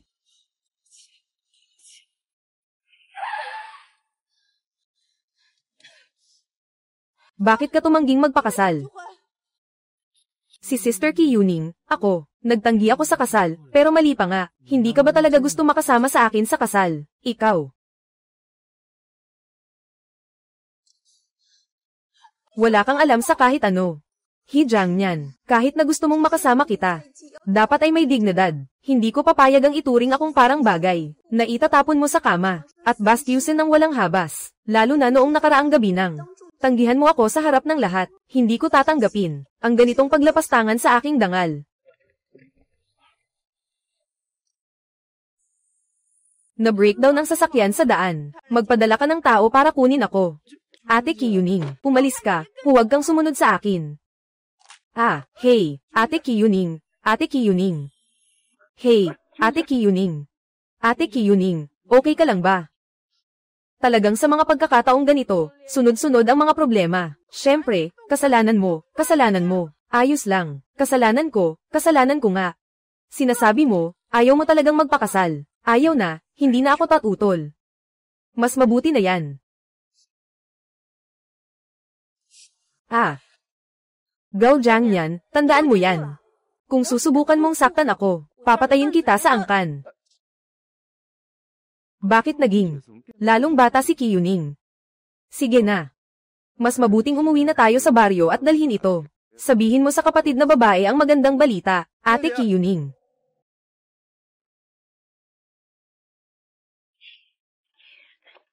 Ang galing ni Jiang Nian. Basta't may kailangan ka sa karera, hindi ka kailanman makakatakas, mula sa aking 5 daliri, na bundok. Tulungan mo akong tingnan ito. Oo nga, hindi tama, di ba? Pero nagtuturo ako sa high school. Ang sinasabi mo ay elementary. Maliit na pilyo, huwag kang magyayabang. Basta't magagawa mong kontrolin ang pera ng lalaki. Bakit ka matatakot na tumakbo siya? Ayon sa balita, kilalang kumpanya sa Wangcheng, Taiyu Logistics, nagdeklara ng pagkabangkarote. Ang batang may-ari na si Lee Taibei, hanggang ngayon ay nawawala. Ay nako, sa loob lamang ng 3 buwan, ang netong kita ay umabot ng higit sa 10 milyon. Si Xiao Jiang, napakaswerte mo talaga, ate. Hijang niyan. At may apelyied na Shu. Apelyied na Zing at Shen. Naghihintay. Kailangan kong maghayganti.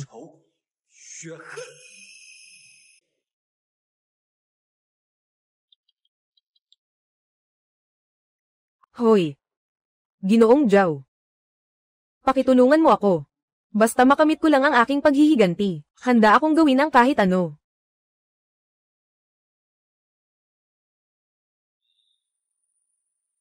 Sino ba akala ko?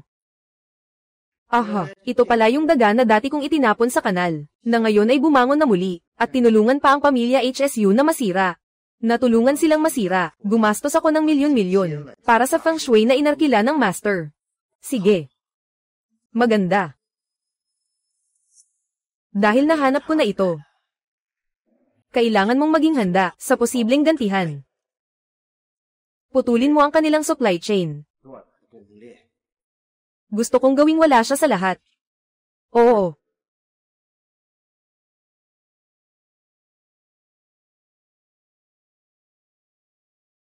Hijang niyan. Kaya kong patayin ka noon. Ngayon, kaya ko pa rin.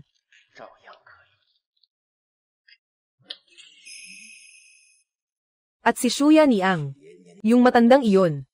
Sobrang mahaba ng kamay niya. Maghintay ka sa iyong kaparusahan.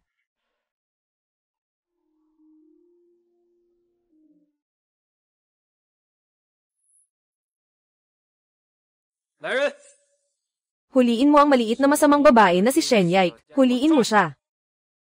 Tungkol sa maliit na balo na ito. Pukpukin siya hanggang mamatay.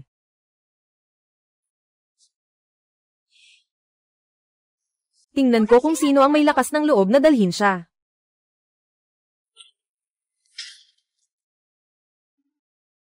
Li Taibei. Naghahanap ka ng kamatayan. Jiang Nian. Sobrang natatakot ako.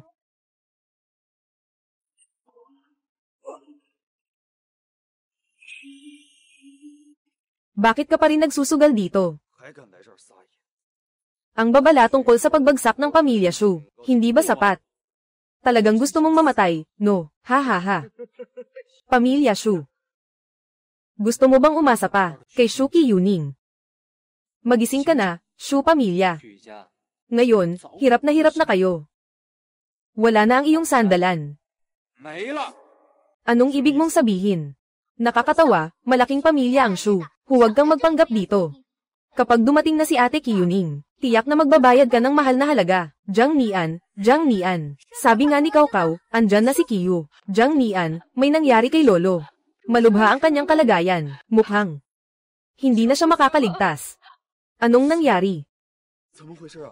Noong huli tayong nagkita, ayos pa ang kalusugan ng matanda. Malakas pa siya, si Zhao Xinyang. Nalaman ng lolo na siya, ang may kagagawan nito. Agad siyang nakipagsanib sa iba't ibang puwersa, magpataw ng presyon sa Xinyang Group. Dahil dito, nagalit ang kabilang panig. At lihim na kumuha ng mamamatay tao, upang iligpit si Lolo. Nabaril si Lolo. Mukhang hindi na siya makakaligtas.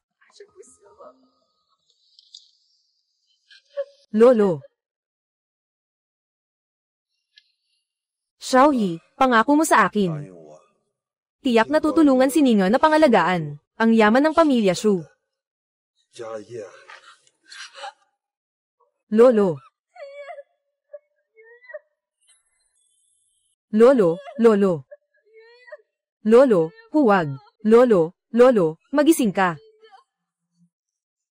Kumusta? Ipinapadala ko sa iyo ang malaking regalo na ito. Gusto mo pa ba? Zhao Xinyang, ibalik mo sa akin ang buhay ng aking lolo. Ha ha ha, mabuti ang pagkamatay.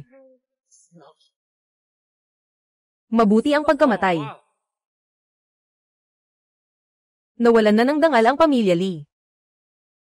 Ngunit ngayon, kayong lahat ay dapat magbayad para sa pamilya Li.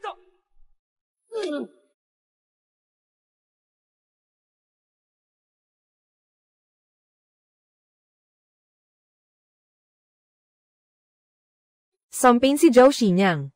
Sobra ka ng mang-api. Negosyo ang negosyo. Bakit mo ako nilalaro sa likod? Anong silbi ng mga ito? Kaibigan, talagang matigas ka pa rin. Isipin mo ang mangyayari sa iyo ngayon, tapos tingnan mo ang mga nagawa ko. Ang mall ay parang laban. Kung hindi ka magiging matindi, tiyak na mapapabayaan ka. Huwag kang mag-alala, gagawin ko tulad dati. Parang sisisihin kita ng husto, sa ilalim ng paa ko, hanggang sa, hindi ka na makabangon muli.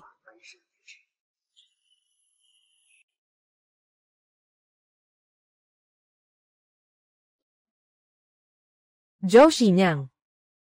Akala ko ay gagamitin ko ang normal, na mga paraan sa negosyo, upang mabawi ang lahat ng sa akin. Dahil hindi ka marunong rumespeto. At direktang umupa ng tao para pumatay. Huwag mong sisihin ako kung gagawin ko ang lahat. Jiang Nian. Ang lolo ko. Huwag mag-alala, may pag-asa pa ang matanda.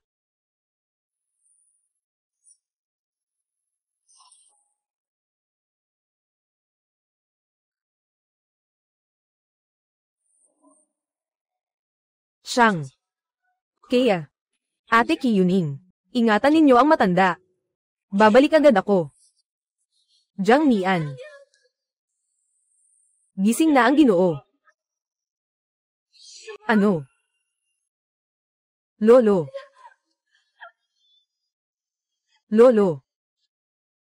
Hindi pa ako patay, matanda. Lolo, totoo bang gising ka na? Kakaibang paraan ng karayom.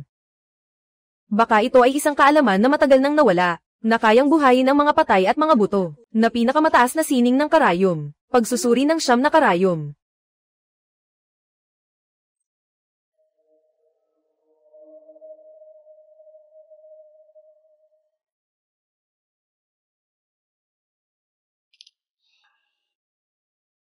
Hi Jiang Nian. Maghintay ka. Kapag muling sumikat ang araw bukas, gagawin kong wala kang anuman. Maghahanda ng sasakyan mamaya para sa nightclub. Hindi uuwi hanggat hindi lasing. Oo.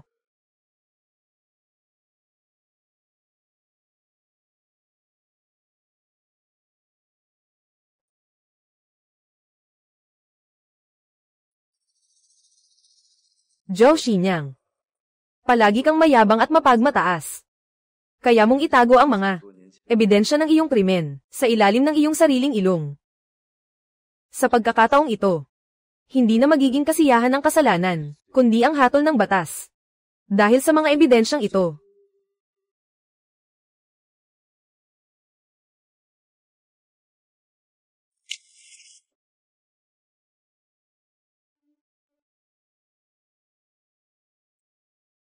sigurado kang mapaparusahan ka. Patay ka na.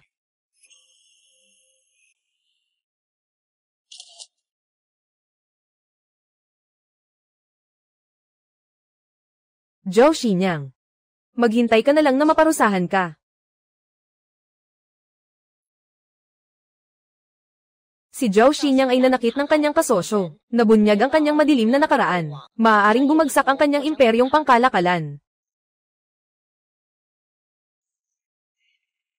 Saan ba nagmula ang lahat ng ito? Tawagin ang lahat, ipasya Saturday ito ng mabuti.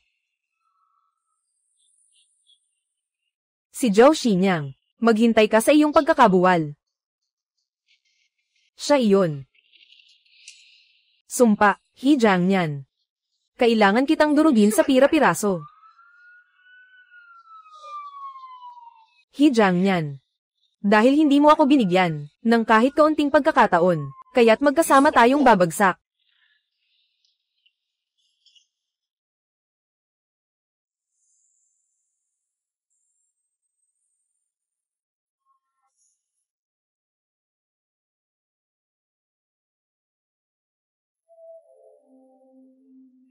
Jiangnian, bumalik ka na.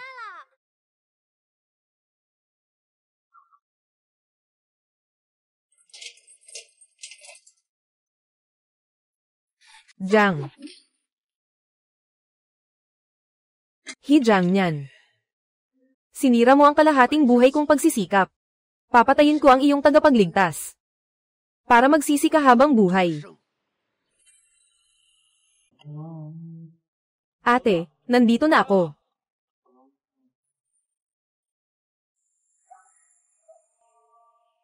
Ate.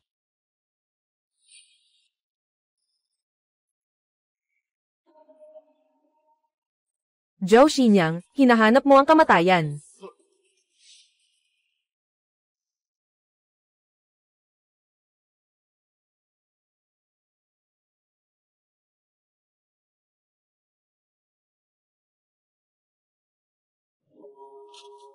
Sino ka? Bakit mo ako hinuli? Ipinapakilala ko, ang apelyido ko ay Zhao. Zhou Xinyang. Makikita ang yama. Tandaan mong ipaalam ang pangalan ko. Ano, ikaw nga si Zhou Xinyang. Umalis ka, huwag mo akong hawakan. Mahal na bata. Binibigyan kita ng halaga. Nainis ako. Agad kitang bibigtiin. Zhou Xinyang.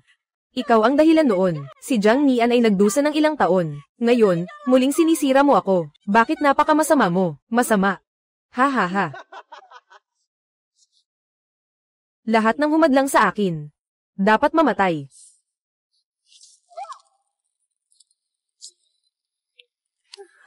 Kung may dapat sisihin, ikaw ang dapat sisihin. Kung hindi mo siya nailigtas, noong mga panahong iyon. Hindi sana ako, nasa ganitong sitwasyon ngayon. Lahat ng ito ay kasalanan mo. Jiang Nian. Mamatay ka. Zhou Xinyang, itigil mo. Itigil mo. He Jiang Nian. Haha. Ikaw ang pumatay sa kanya.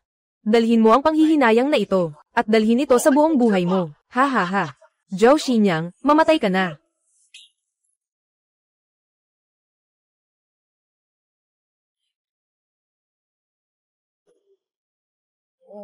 Nanay. Ate, ate. Huwag mo akong takutin. Magising ka. Huwag kang magkasakit. Tita, tita, tita. Jiang Nian, ang sama-sama ko talaga. Walang problema, tita. Sa hinaharap, walang sasaktan sa'yo. Jiang Nian, muntik na akong mamatay.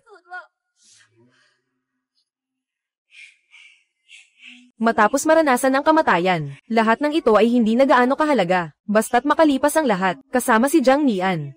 Hindi si Shen Yai, o si Shuqi Yuning. Kaya kung ipagtagpo sila.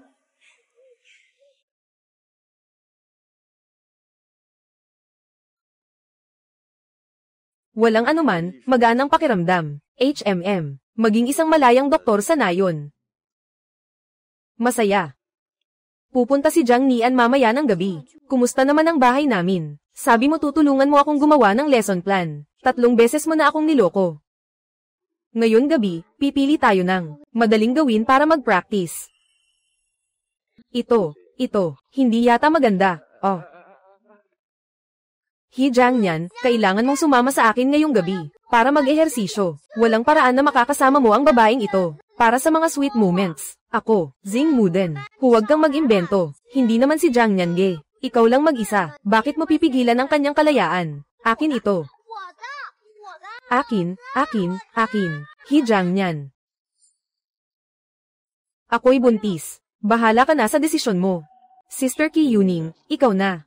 Hindi ka ba nagbibiro sa akin? Tinitingnan mo ba ako na ganun? Nagbibiro ba ako sa'yo?